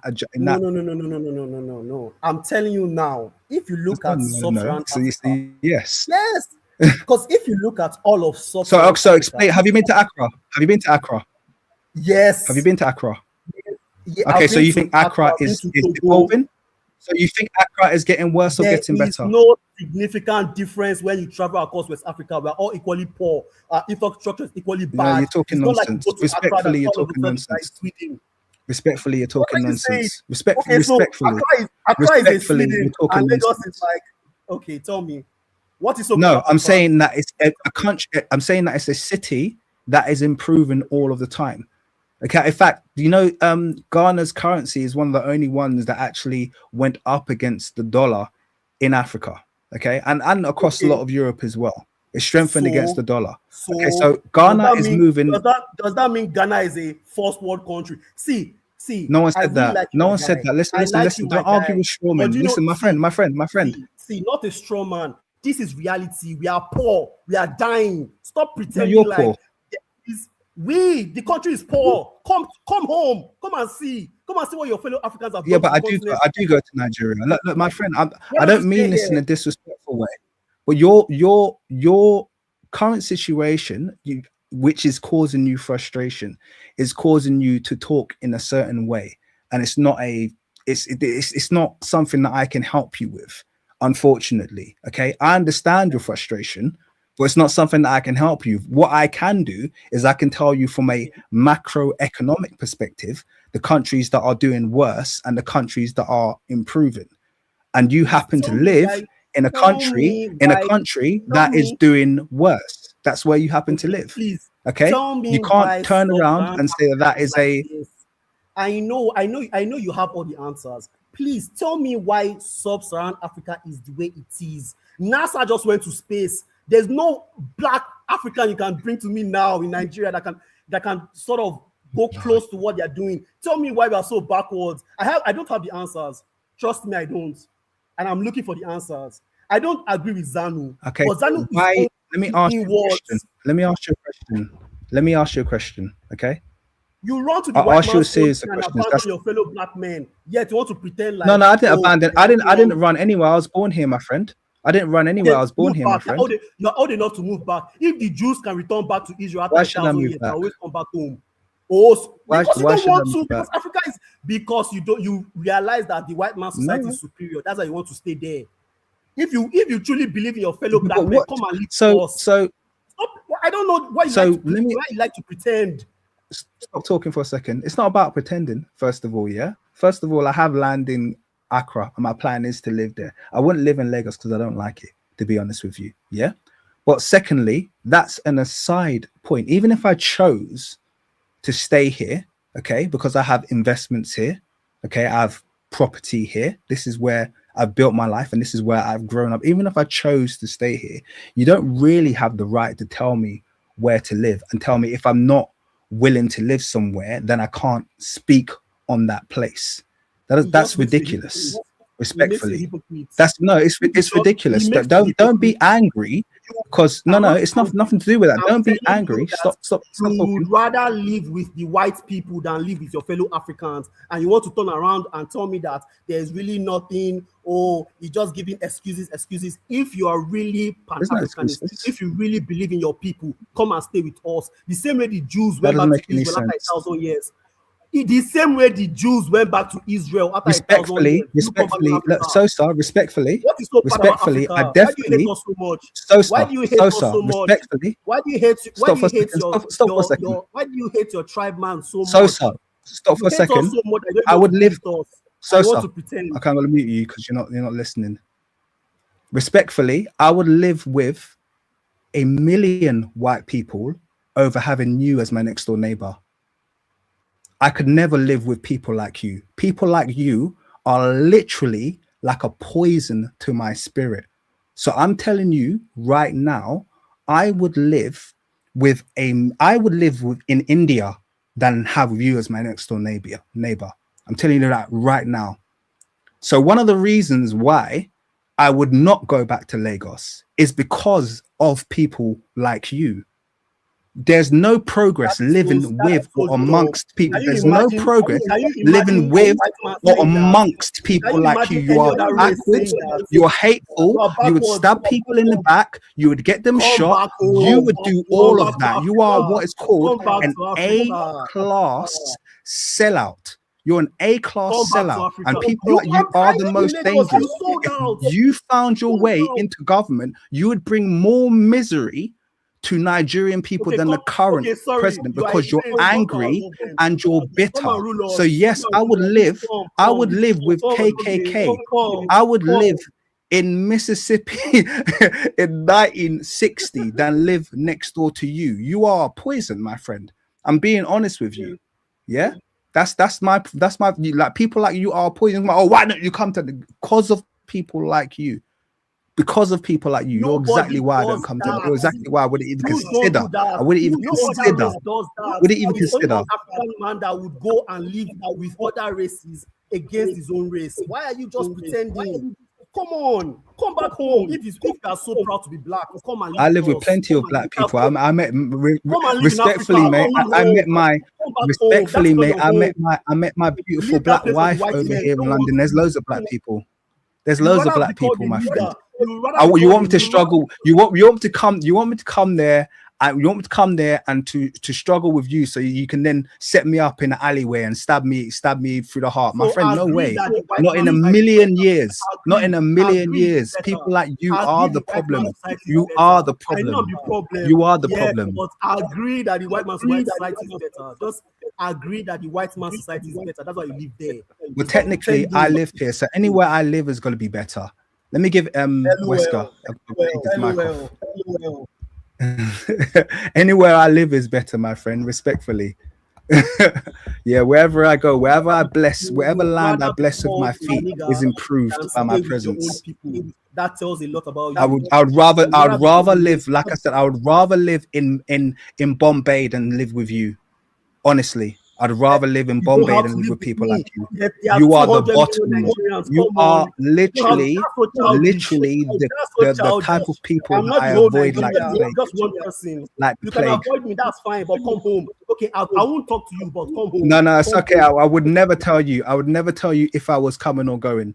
Yeah, that's the one thing my mum told me about Nigerian people like you. You don't let them know if you're coming or going. Yeah, because these are the people that will make you disappear. You hate also. You hate your fellow blacks. That's why you don't want to. I hate people like you.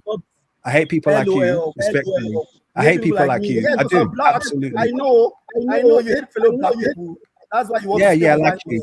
Absolutely. Listen, one thing I know is skin folk are not kinfolk. Okay, that's one thing I know. Skin folk are not kinfolk. So if you're sitting on this channel and you haven't learned from my videos that I don't like all black people, yeah, because people need to understand that I love black people, but I don't like all black people. In fact, some black people need to not be okay. That's it. They need to not be. I don't hold my tongue because someone's black, as you saw from my videos that I've done about Bantu City Diaries, who you probably love, okay, and Franck Zanu. I cannot stand some black people. Some black people I absolutely hate. So yes, be very, very aware of that. There's many, many black people I absolutely hate. I absolutely hate. So there's none of this kind of like, there's no naive here. Yeah, naive. Oh, I love all black people. That was, you know, that was for those 20th century blacks. This is 2026. Yeah, we've learned enough. We've had enough of our, you know, we've had enough of our forthright leaders stabbed in the back by blacks like you. You know, you're a compaore in the making. Yeah, we don't stomach you anymore. Yeah. Wesker, you there? You're unmuted now. Oh, it's gone. All right. So, Sosa, do you have anything else to say that's rational, or you gotta keep shouting down the mic? I'm gonna unmute you now. Yes, I You do. just got to keep telling me to come and live in Nigeria. You got any other gems that you want to drop on us? See, I just need you to explain to us why we are so backwards. I don't need all this, Can I step in, blaming. man? I just want to know the truth. Please explain to me why don't we develop? Wester's Why going can't to we provide send an answer now. So if you could answer, what? if you let him answer your question, that'd be great. Yeah, Wesker, how you doing, All right. sir? I'm doing well. I'm doing well. So, sir, what's your Did you question? want to take over? Go on. He asked Hello, why are we so, so sir. backwards. He asked why are we so backwards. That was his question.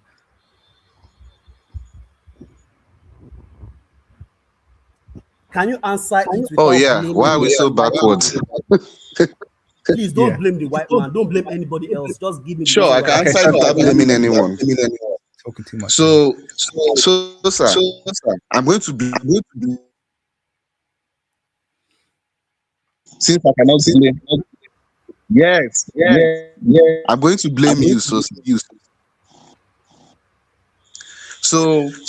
sir, you are backwards because you are ignorant.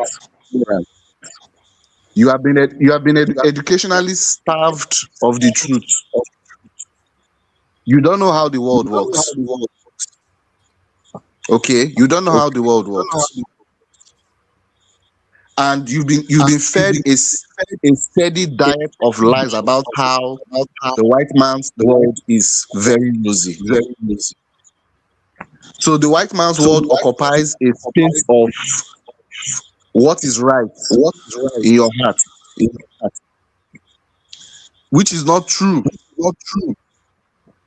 The reason why the white man's world is so good, at least from your perspective, is because they are robbing you and you are suffering. And all you want to do is just be like them. So who are you going to rob? Tell me. Who do you want to rob to be like the white man? You only have your fellow black people, bro. Do you want to rob me? You see where the problem is? Stop thinking like a white man. Why? You want to be like them. That's why all of us are suffering. Can I respond? I'm not blaming white man. No. I'm blaming you. I know. Can I The white respond? man is doing what is necessary for a survival. The white man needs to survive, so he's surviving. Yes, please. All you've said. So you, why see, I'm not done. The white man's model is not working for you because the white man has you where you need to be. The white man. You understand that? The white man. I'm not blaming him, I'm blaming you. So what is the problem? Do you know when I was born? African has been backward before I was born. So that's a very silly argument. Bro, if you want Africa to move forward, before the Europeans if you want Africa to move forward, understand how the world works. Technologically backward. So whatever story you're going to give, The fact that you can be on this live stream, means that you have access. Go and learn the truth. Tell me the truth, please. Who is holding me back? Who is holding the black man back, please? Your years of programming. My years of programming. Your years of programming is holding you back. That is why the whole Africa is backwards. Because somebody programmed Africa is not backwards. You are backward. See, you know, the Mazite side is not backward. You are backward. I'm just gonna say, Sosa. I think one of the biggest problems that Africa has always had is, and I need you to listen to this point, is people who are historically illiterate always being willing to collude because they believe that the solution is going to come from working with the colluder. Okay, so let me land on this really quickly. For instance, the Congo, all right, everyone will look at the Congo and be like, oh, it's the poorest nation on the planet, okay, because Africans are backwards. That's what you'd say if you don't read history. If you read history and you realize the Belgians colonized the Congo, committed the worst recorded genocide in human history on the Congo, and then when the Congolese got together and they voted their own president in, who was progressive and who was going to move that nation forward, they killed him on TV. Okay, the colluders got together. They paid people like you to kill him on TV. They put in place a puppet and they surrounded them with puppet leaders from surrounding nations like Rwanda, etc., yeah, who have been extracting resource from that nation to its current day. Now, in that line of events that I've just given you, tell me where the backwards Congolese people are to blame. You tell me. Tell me right now. Do you believe? Don't deflect. Listen to the question. Tell me along the line of Congo's history from the colonization of the Belgians to present, where the Congolese people are to blame for where they are right now. Thank you. Throughout history, societies have always competed. They always compete for resources. Stop. Sosa. Stop, because I asked you a very specific question, and I don't want you to beat around. If we talk semantically, we'll miss it. So I need you to answer the question about the Congo directly. I'll go directly about the Congo. Along their history, the modern Congolese people are to blame for where they are right now. They are to blame because they did not develop the tools and the understanding necessary to defend themselves. We did not develop guns. Is it tools that shooting Congolese? Wow. The Europeans were able to subjugate the Congolese because they were technologically advanced. If the Congolese were technologically advanced also, we would be able to resist, just the way the whole of history works. The whole of history, people try to attack and they defend themselves. I'm gonna explain. So I'm gonna understand your logic here, yeah? So explain to me now.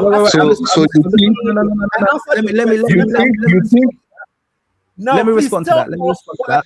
The people of the Sosa, Congo, let me respond to that. So your logic is, Sosa, one second.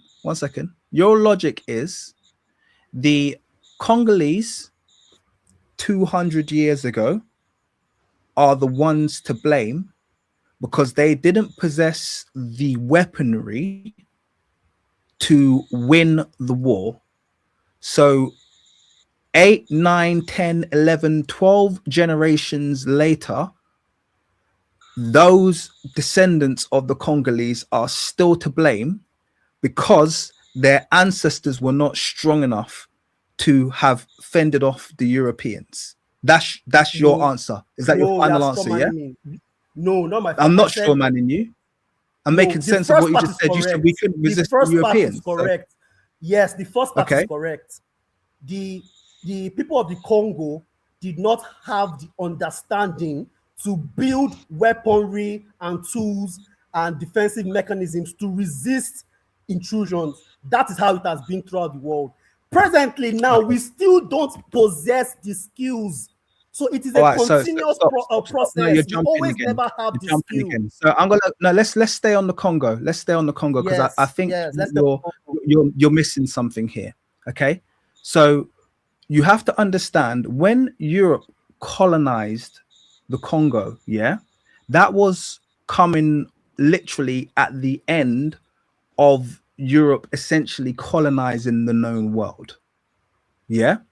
So that they'd become a very well-oiled machine at invading nations. And by the way, many people don't exist anymore. So many of these African people who you're berating are actually quite exceptional in that they survived the European onslaught because Europe actually drove many people to extinction, when they invaded. Several South American, North American ethnicities just no longer exist. They were wiped off the map. The Tasmanians wiped off the face of the earth.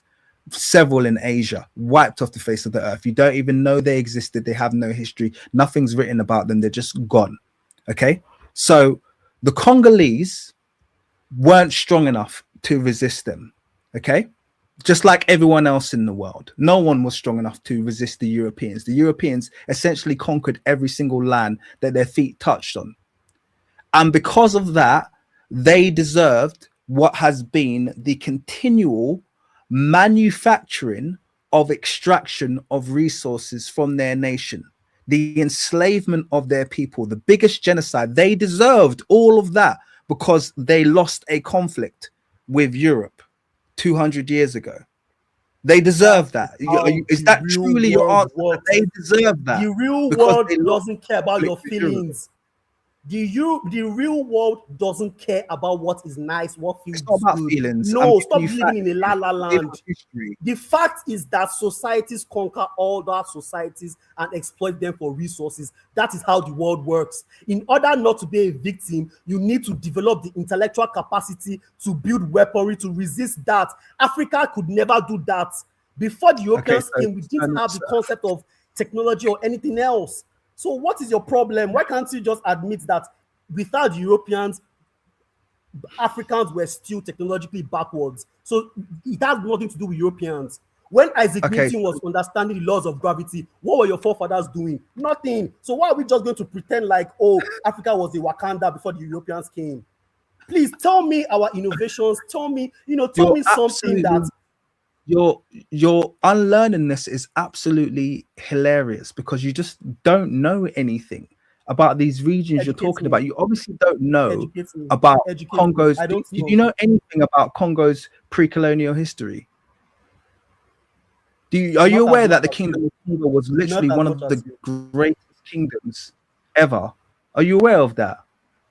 Are you aware that the rulers of Portugal used to bow to? Are you aware that the rulers of Portugal used to bow to the kings of Congo? Are you aware of that? Just say no if you're not. I'm not aware. Just say no if you're not. No, I'm not aware. But can you tell me why you're not aware of that? So the point being is that no, you keep using the word. Tell me why you don't. You don't just describe a people as backwards because they lose a conflict. What's backwards there is your education. So the reason you describe the Congo as backwards is because you seem to describe everyone that loses a war as backwards. So just out of interest, do you classify every single group, civilization, country that has lost a conflict to another country as being backwards? Were the Libyans backwards? No. Were the Libyans backwards? Were the Libyans backwards when the West gave weapons to the Benghazites and they created an uprising in that nation? Were they backwards? We are talking about the Congo. Don't run away from the subject. The Congo weren't backwards. You don't know their history. You just admitted that. You've already admitted you don't know the Congo. No, if you know the history, you've already admitted. Can you compare the societies of the Congo with European societies? Can you compare those two societies? Absolutely. Of course you can. Of course you can. Of course you can. Oh my God. So the society that gave us Newton and gave us all these great minds is equal to the societies of the Congo, right? You are hilarious. How many, first of all, what do you think that Newton did out of interest? He understood the laws of motion. He gave us the laws of gravity. The same laws we used to go to space. I'm sorry, Sosa, slow down. And what has that done for anyone? It has given us the ability to have this video call right now. The ability to what, sorry? Because of people like Newton and Einstein, we can communicate remotely right now. It all stems directly from their innovation. So to be clear, yeah, because a society gave us Newton, yeah, then Africa's not able to compare. Is that what you're? Yes, where you landed. Africa never gave us Okay, so anything. never gave us comparable to anything. Comparable to Are that. you sure about that? Pre-colonial Okay, Africa. so let me ask you a question. Let me ask you a I question. didn't say no, Let me no, no, ask no. you a Don't give me a question. straw man. Let me I'm ask not you a saying question. we No, eat no, let me ask you a nothing. question. Okay, Let me ask you a question. Let me ask you a question. Okay, so can you tell me where was the largest university library up until I think the building of the Cambridge Library in the 19th century? Where was the largest ever library in history? If I had to guess, I would say if I had to guess, I'll say probably Mali, somewhere in North Africa. Yeah, it was Timbuktu. Okay. Okay. So Okay. okay, So, so okay. What was the language? What was the language of stop for a communication in those second. libraries? What was the? Do you want me to tell you what the language of communication was? Yes. Yes, please. Do you know what it was out of interest? I don't know. That's what I'm asking you. I'm not. Okay, I'm so not the language ashamed of communication sometimes. in Timbuktu was Manding. Okay. Okay, and I know you thought it Yeah. was Arabic because they used Arabic script for a lot of their books. But do you know what the Ajami script is? I don't know. Do you know what the Ajami script is? Okay, so the I Ajami have. script is when. So shall I tell you? Tell me, Cool. please. So the Ajami script is when they write their local languages using the Arabic script. Okay, so they use the Arabic script to write their local languages. So you'd find Timbuktu manuscripts are written in everything from Tamashek to Bambara to Manding to Fula to even Yoruba. Okay, so you have all of those scripts that were present in the Timbuktu manuscripts. All of those scripts are present. Develop. Okay, Why and didn't the native Timbuktu, languages let me develop finish. writing Timbuktu system? was the first university to offer secular courses. That's non-religious courses. It was the first university to offer Greek philosophy, for So instance. your point is that It was the first university to offer. Stop. It was the first university to offer secular sciences as courses. Okay, so you've just sat there making the entire argument that Africa is unable to compete because it wasn't able to produce a Newton, according to you, and yet Africa was responsible for educating most of the known world in that period of time that you're talking about. So why didn't we educate ourselves? Sorry? Why? See, but they did. Just because they did. Just because Timbuktu had a population of 100,000 and 25,000 were students. I'm not talking had the biggest about student Timbuktu. had the biggest student population. Had the biggest student population in the world. By the Arabs. I'm talking about indigenous sub-Saharan African countries. Do you know what you're talking about? There were no Arab teachers in Timbuktu. Listen, you need to stop talking for a second because you don't know what you're talking about. There were no Arab teachers in Timbuktu. The teachers in Timbuktu, I just told you that the main language spoken in Timbuktu was Manding, and you're talking to me about Arabs. I just explained about the Ajami script, and you're talking to me about Arabs. Why there was no Arab teachers. Can I, pardon? Who taught them Arabic? Why is their script written in Arabic? Okay, this guy doesn't listen. It's like talking to a wall. It's like talking to a wall. I can't talk to you if your brain is not going to operate after I've already answered these questions to you. There's no point in talking. Always insults. No, but I just explained something very simple to you. We already covered this topic of language at the start, and we always already covered the topic of my written point language is that script. My point You just said Arabs. was that you just said Arabs. No. Your point was you are the one Arabs. that went to Libya. We're talking about Congo, and You I just told said you Arabs. that you just said Arabs. So you're trying to change the topic now because your point. You're trying to change the topic now because your point rested on the fact that the Africa never Congo produced was never developed like the European city-states. The Congo was never developed like that, and you keep pointing to this university that. That's incorrect. Okay, so tell me why. Okay, so according to your perspective, the Congo before colonialism was just as developed as Europeans. Okay, so have you? So here's the important thing. I could actually show you books right now. See, I'm not pretending. Shut this is not for a minute. See, you're actually irritating me. I'm gonna mute you because you're irritating me. there's a book called Pre-Colonial Black Africa that you could read, and there's several books that talk about the Kingdom of Congo. Several books written by the manuscripts written by the Portuguese that explain that the Kingdom of Congo and the cities within the Congo were grander than the ones in Europe. Okay, so you're sitting there and you're talking with authority about subjects you know nothing about, and that's when people get really irritating, because at the end of the day, I've allowed you to make your points about Nigeria and this and that. Okay, when I'm making points, I'm trying to explain to you things that you clearly are not read on. You haven't done the reading. There's no point in you arguing back and shouting back when you don't even know half of these things existed. You have no idea about the Timbuktu manuscripts. You have no idea about the University of Sankore. You have no idea about the University of Genève. You have no idea that Timbuktu used to produce 10 times the amount of books annually than Europe produced in its entire history. Were you aware of that? Up until the 15th century, Europe had only produced 50,000 manuscripts in total. 50,000 manuscripts. Timbuktu used to produce 500,000 manuscripts annually. Are you aware of that? No, I'm not. So that's 10 times. So what you don't understand is there is this huge knowledge gap between Africa and Europe, but it's running in the opposite direction than you have been educated.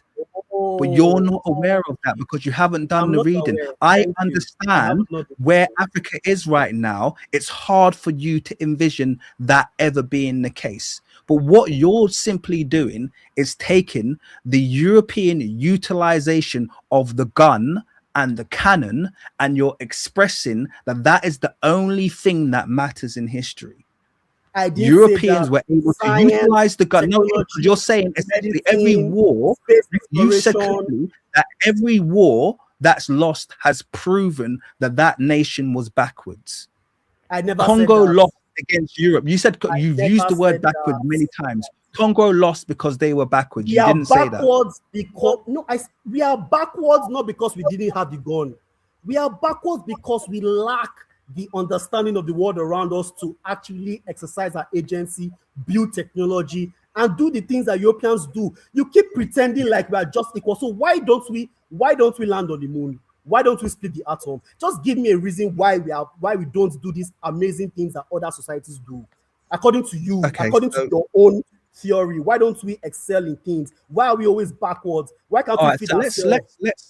Should we, when you say we, should we, because I don't mind riding with some of these examples now, because one of the things that's very clear to me is that you don't educate yourself. So I'm happy to go with all of these examples that you just said. So first of all, let's start with the moon. Yeah. First of all, I want you to tell me what has been the overriding benefit to mankind of the alleged visit to the moon in the 1960s. Tell me what's been the overriding benefit of that. The rocket technology that was developed for that purpose is what we use to send satellites into space. So even your Velcro, the rockets that was developed to send people to the moon. So we needed to spend to develop Velcro. No, I'm giving you an instance that the technology that was developed to do that has everyday uses. For example, the rockets that were developed is what we use to send satellites into space, enabling us to communicate. Okay. And just to be clear, so while we're on the subject of the moon, okay, you classify that as a white achievement, yeah? European achievement, yeah. It's not a European achievement. I thought it was an American achievement going to the moon. The Americans, the Europeans, Europe hasn't landed anything on the moon. The director, I think his name was Von Braun, was most of the people that were involved in the Apollo space program were Germans from Nazi Germany. So you had a lot of Europeans that the Americans brought into America to develop the rocket technology. That's what I mean. Okay, so so not Nazi Germany, yeah, Nazi Germany and America responsible for landing people on the moon. No contributions from the black population They could be. in I'm not America. denying that. I'm not denying that black people didn't have any contribution. Don't get me wrong. We could have contributed, but I'm saying that that achievement is a white achievement. Just because black people did a couple of things here and So there, black that people doesn't have mean that contributed, Africa. but it's a white achievement. Yes. Okay, and so landing on the moon is evidence that they are doing something. So I'm a very utilitarian person. Yeah, I think of things about, and I look at its usefulness. Yeah, I look at things that are actually practical. Yeah, and I think most people would actually argue that the moon landings, if they occurred, the bottom line is I actually don't think they occurred, but let's put that aside. The moon landings, if they occurred, haven't really added much, if anything, to mankind. Okay, they're more vanity or pageantry experiments, okay, that have done actually very little for us. However, you say that not being able to do that or not doing that is a sign of deficiency. And this is where there's a big divergence in the way that we think. I'll give you an example. Yeah. One of the things that I talk about is you look at, for instance, the way Africans conduct their lives and they build, and you think, oh, everything that the West does is superior. What you don't understand actually is that in the West, because of their over reliance on capitalism, on products, on their very unhealthy lifestyle, you're looking at people who are riddled with cancers. You're looking at people who are riddled with mental deterioration. You're looking at people who are riddled with all of these different problems that surround them, and also landfills that are filling up annually, yeah, to the point where we don't know where we're going to put half of this garbage in a few years' time. So if you look at things like, for instance, plastic, yeah, plastic is something that wasn't not developed by ancient people because they couldn't figure out how to develop it. It wasn't developed because plastic is single use in almost every single form. Whatever its first form it takes, that will be its only form. And this is why you've got dead television sets and dead VCRs and dead plastic everywhere all over the planet that is going to remain in that form for the next 100,000 years. It's not biodegradable. It's not going anywhere. That's literally like one of the most harmful things that you can do to the planet. Now, in your mind, you look at something like that and you go, whoa, man, this is amazing. Oh, these people, oh my God, look at these white people and their technology. It's so great. It's so great. But a wise man, yeah, would look at that and say, this thing called plastic is a very big evil. In spite of perhaps some of its potentials, we're not going to introduce it, because actually everything that we produce should be biodegradable, should have multiple uses, should be used, what should be able to be used for something else after its initial use. The only thing that can birth an evil like plastic is capitalism. So you have to understand how tied your mind. I'll let you talk in a second. Let me finish. I'll let you talk in a second. You have to understand how tied your mind is to a capitalistic way of thinking. You think that capitalism is best. You think that short-term destruction is best. You think that all of these people who, by the way, if you come to England or go to America, do you know how they all eat and they all live? Is how they were eating and they were living when they met Africans, first of all. They all tell you must eat organic food. They realizing all their pesticides are killing people. They tell you you should only eat what grows out from the ground. They tell you that you should be walking around barefoot because shoes are what cause back problems. They tell you that you should be walking around barefoot because you should be grounded and you need to be able to ground yourself, through to get the electrons out of your body, etc.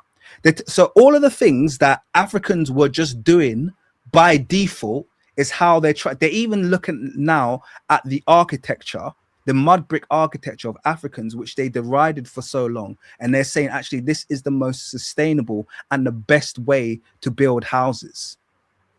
So a lot of the things that you are deriding about the African continent, you're saying is backwards. They're turning around and they're living exactly like your ancestors were living and saying that it's superior. Millionaires, yeah, live closer to your ancestors than you do, my friend. The richer people get, the more they live like the people who gave birth to you. You realize that? And you're sitting there talking about how backwards they are because they don't have plastic. Oh, Africa's not full of plastic. It's backwards. Africa's not doing all of this silly bullshit that these people are doing. We're backwards. Maybe you're backwards, bro. Did you ever think about that? Yeah, of course. Can I respond? Yeah. You see, I really have a lot of respect for you, to be honest. You seem like a very knowledgeable guy. Two of us just have a very different way of looking at the world around us. I am a realist. I don't like this emotional angle towards things. And what I see right now is Africans crossing the Sahara, dying in their hundreds of thousands, crossing the Mediterranean, drowning in their hundreds of thousands, so that they can just enter the white man's land and live under the white man. And people like you, because of this, your innate need to belong, your innate need to be equal to the white man, you want to ignore all our innate problems.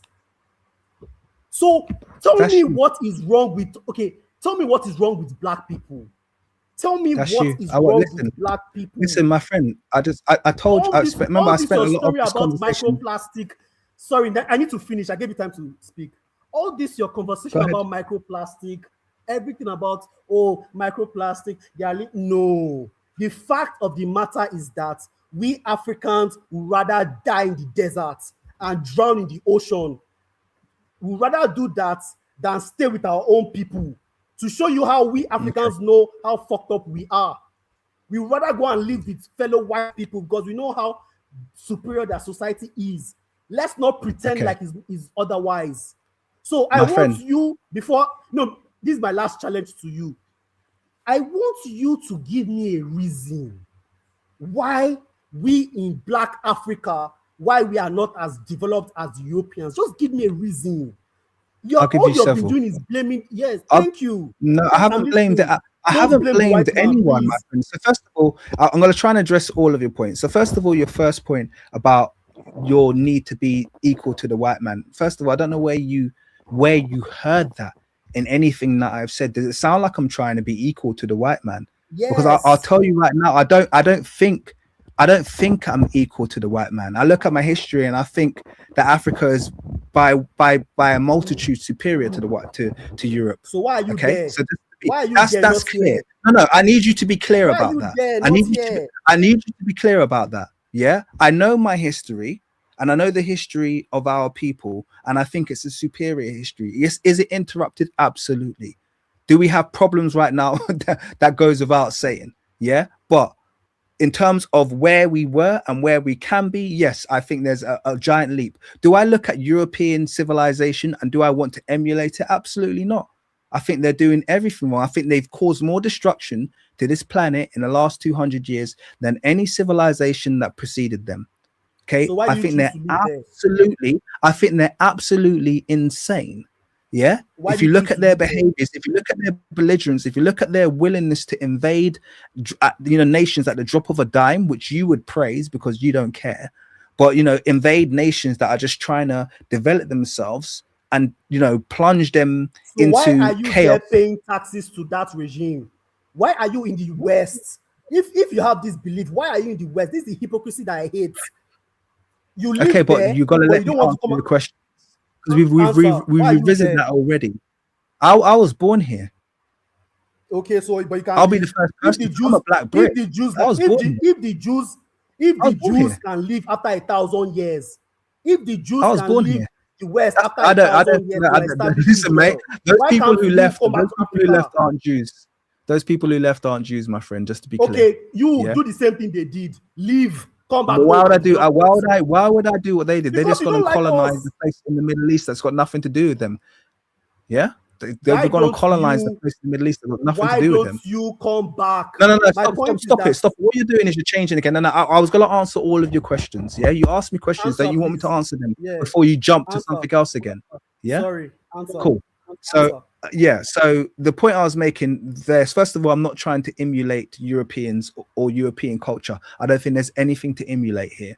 So just to be very, very clear, Africa has always done well when the more we can get separated from Europe and Western, what's the word? Western needs and ideals. You know, when they leave black people alone, we do well. That there's a historical pattern of that. We always fall into problems when they get involved again, like you're seeing in the Sahel right now. Okay, Traore, Goita, Chiani, they're trying to build something.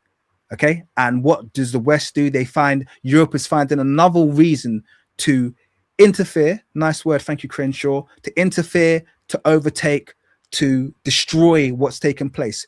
What if Sankara had been left alone? Burkina Faso would be a heaven right now.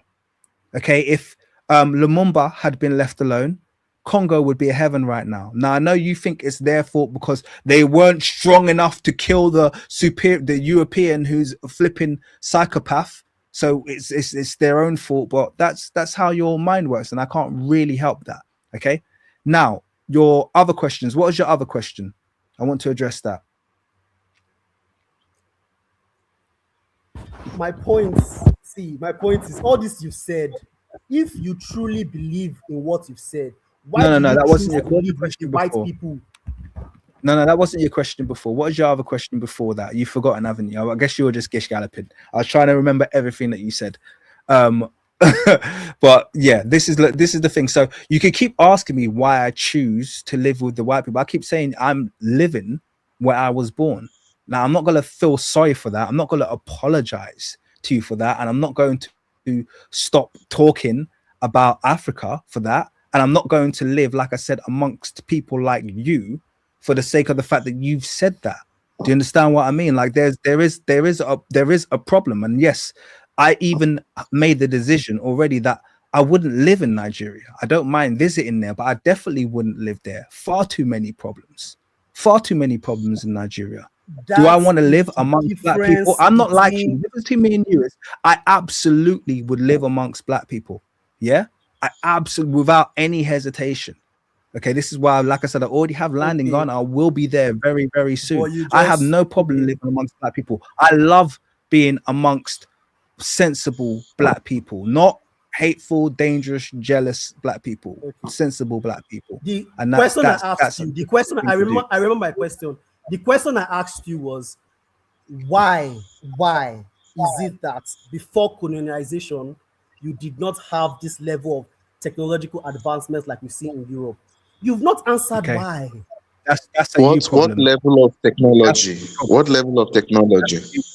Yeah, that's a new problem because that's you don't know our history. That's why you're saying that.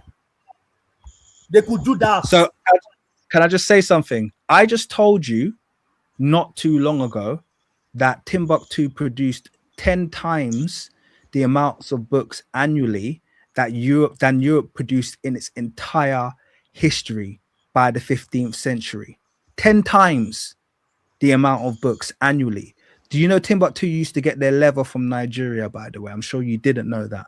Okay, Nigerian leather was the finest leather in the world. Nigeria was the biggest exporter of leather at that point in history. Now, you wouldn't know that, and I wouldn't expect you to know that because you think that Africa was this dark continent that was unconnected, but that's just because you don't know your history.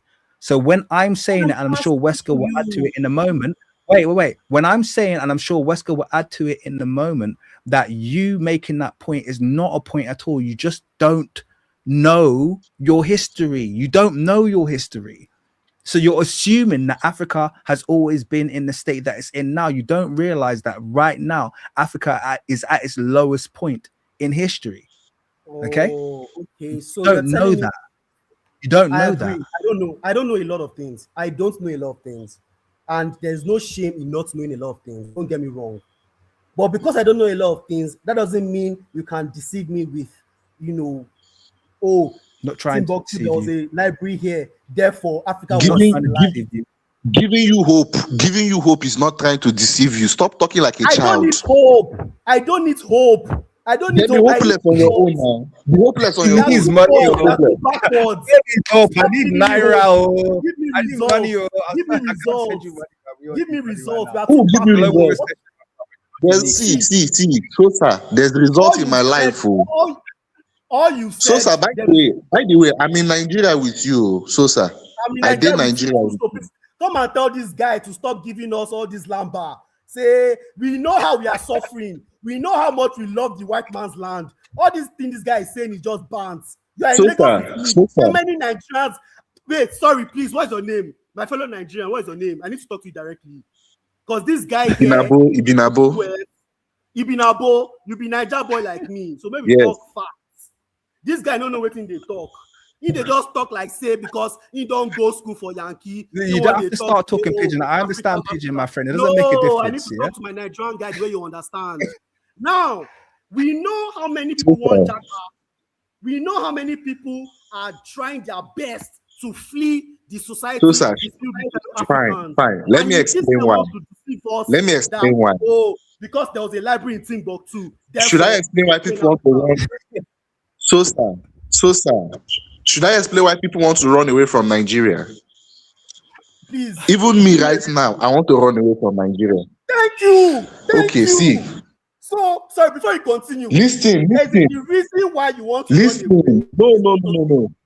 I will tell you why. In fact, I will use myself as an example. I will tell everybody why I want to run away from Nigeria. See, right from when I was born, I was put into a Western educational system here in Nigeria.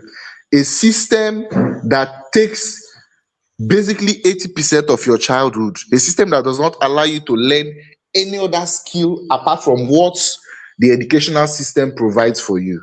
You get my point? So right now, I'm a graduate. I've graduated as a med lab scientist. I'm a qualified med lab scientist. But now the issue is that I cannot do almost any other thing. Even to farm. See, Sosa, I farm with my mother. It's difficult. Not that farming is bad, but I didn't grow up. I wasn't used to it. I was sitting down in classrooms. There are Nigerians that farm and they enjoy it because the reward is worth it. I actually like farming, but my body cannot take it. So what do? Nigeria has refused to provide the jobs that he trained us for. And I'm a qualified med lab scientist. I spent years daydreaming about working as a scientist in a lab and earning money. So, Sosa, is it because of I just like Oyibo people or I'm trying to survive? Which do you think is the reason why I want to run away from this country? Tell me. The reason why you want to run away is because white people build superior societies. That's why you want to go there. Sosa, that's not true. I literally just told you. I'm trying to survive. That's why I want to run away. It's not because of white man's superior society. Why can't you survive? I can survive in Africa if I have a job. I'm jobless. That's why I want to run away. See, my guy. You cannot lie to ourselves. See, my guy, you cannot lie to ourselves. If I could walk in Nigeria, I would have no reason to leave Nigeria. That's just the simple truth. And I'm telling you that the reason why there are no jobs. It's not about superior society. You need to think levels deeper. Ask yourself the question. I'm thinking level. Okay, Sosa. I asked you a question in the chat. Answer me this question. I asked you a question in the chat. I asked you, were you aware that Tinubu borrowed money from the IMF and devalued the Naira?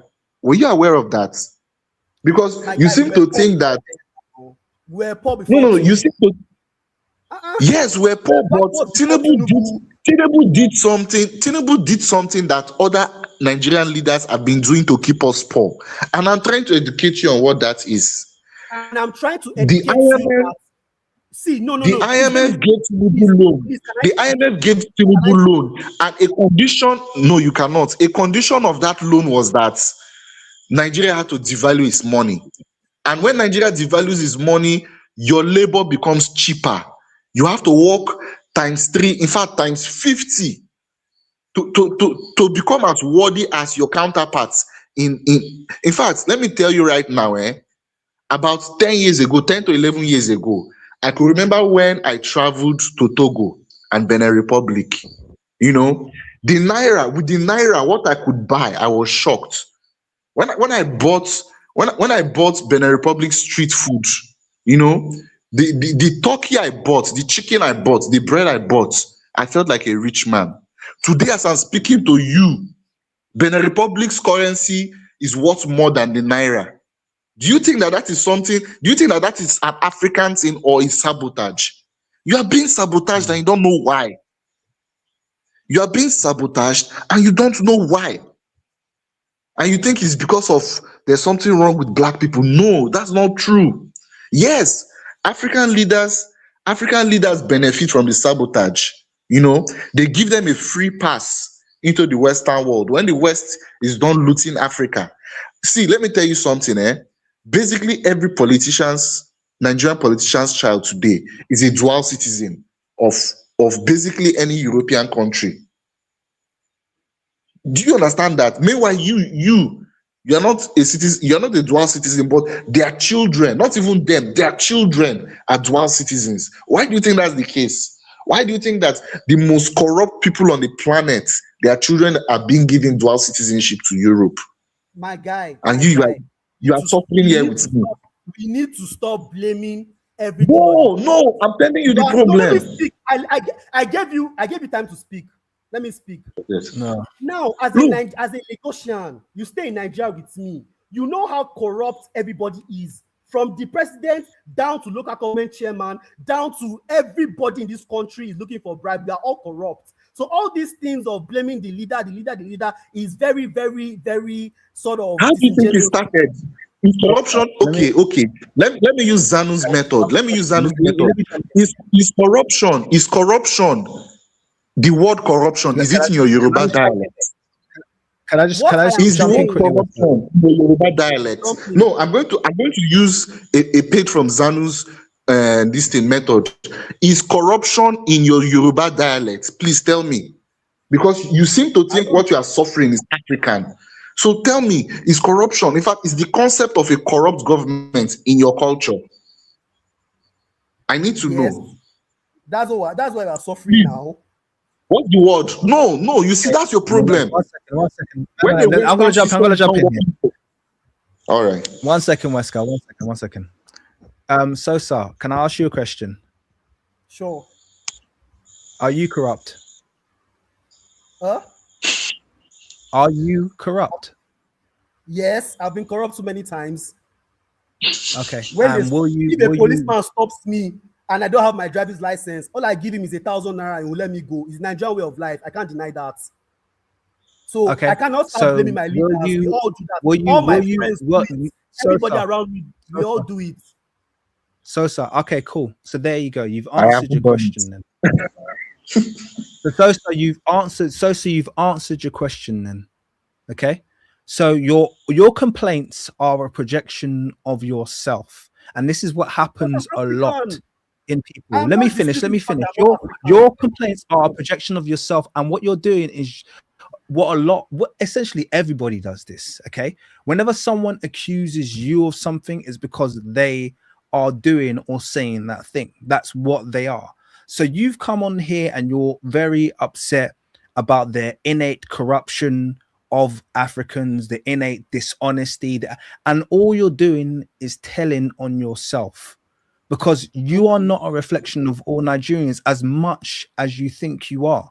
You are a reflection of the problem. So why you are a reflection of the problem. And I said that from the start, and I wasn't saying that to be harsh, because you can tell just from a short conversation with you that you would shoot someone in the back without batting an eyelid to get ahead.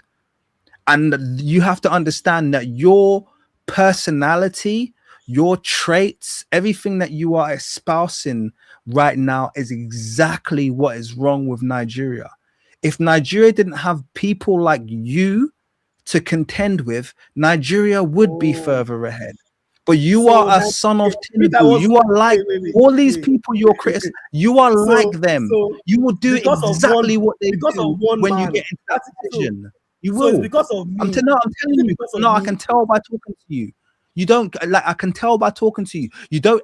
I can even see how little you value the humanity of your fellow Africans. See, the thing We about don't me is, value yeah, our I've own been. humanity. Let me finish. Go I've been and- living. You can say I've been living nice, but I tell you one thing, yeah. I haven't allowed living in the West to desensitize me to life in developing nations, to life in Africa, to life in Asia. I feel and empathize with every single death, yeah, be it happening in Iran or be it happening in I feel it. I still value life to that degree. I haven't allowed living in this nation to desensitize me. And when I talk to you, I get the impression of someone who doesn't value life. Yeah, who sees these people, like when you can talk about people so deridingly, I also think that you have been desensitized to the point where, given the opportunity, you would do the same thing. You would take life if it meant you could keep us out. Wow, we have to do, we all have to get ahead now. We can't be held back now. That would be your attitude. Do you understand? That's why I could never live amongst someone like you. I couldn't live I'm amongst just one someone like person. you. I'm just one Yeah, person. you are, but you are one person. You are one person. You have It's an serial exact killers and school representation shooters in the of the United problems States. that you're Please cut communicating. that bullshit. A perfect You right? So representation. you okay. So in the United States, they are all saints. There's nobody that No, is a serial killer, no, a school shooter, no, an asshole. no. Come on, Oh, so now you're trying to come you're on. saying the darkness in the West now. Ironic.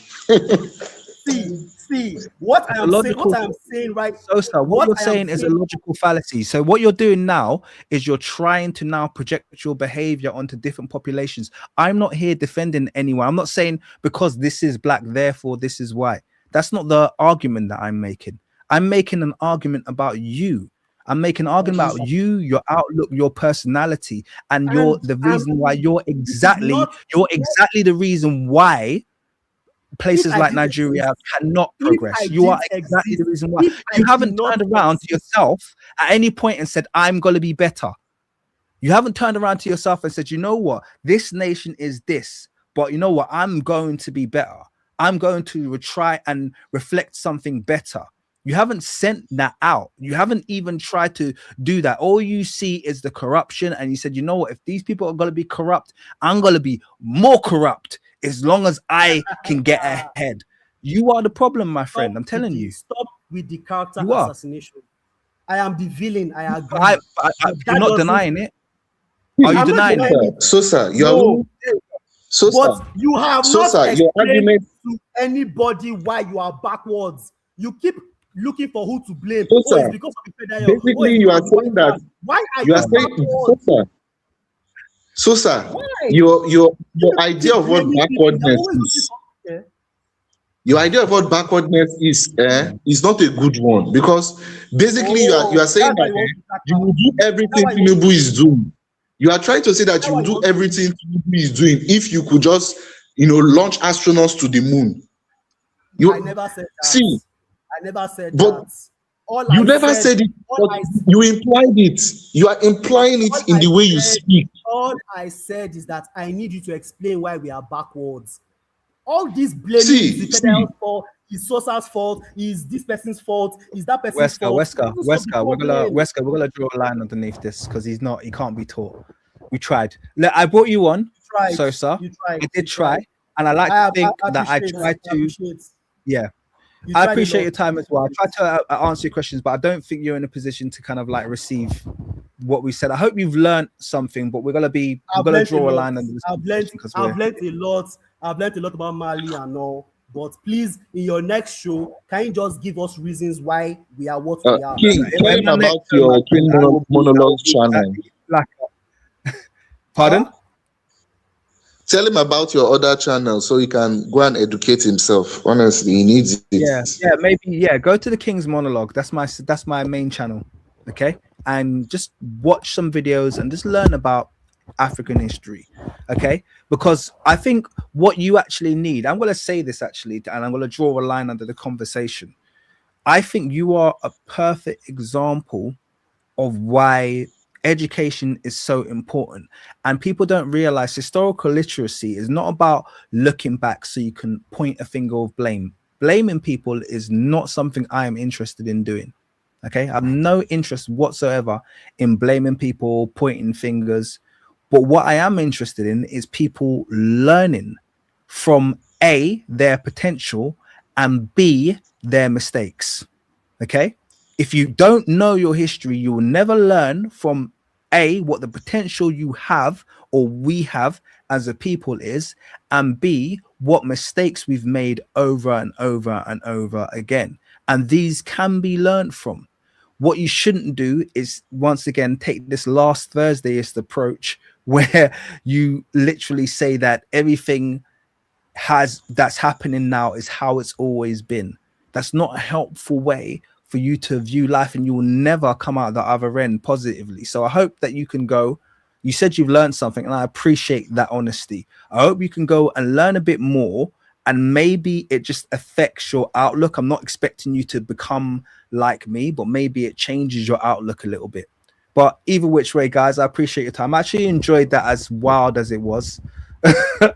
Why not do it every now and then? So I appreciate you, Westcott. Of course, you're my brother. I love you, brother. And everyone in the chat, you guys have been amazing, man. I've had a well, listen, I hope you don't run into Wildflower. She will run you over. So she don't suffer fools gladly, I'm telling you, man. Well, shout out everybody in the chat, man. Thank you, guys. I appreciate myself. you, Thank Macy, you so Liz. I had a nice time. No worries. Bye. Brother. Bye bye. See, Wesker, I told you. This is what happens when you put me on the phone with a Yoruba man. You thought I was joking, Wesker. Shout out King Henry, Super Fin. Guys, there's too many in the chat, but it looks like you guys have had a good time. But we're gonna call it a day now, man. Shout out to you guys, man. All right, catch you later. Peace.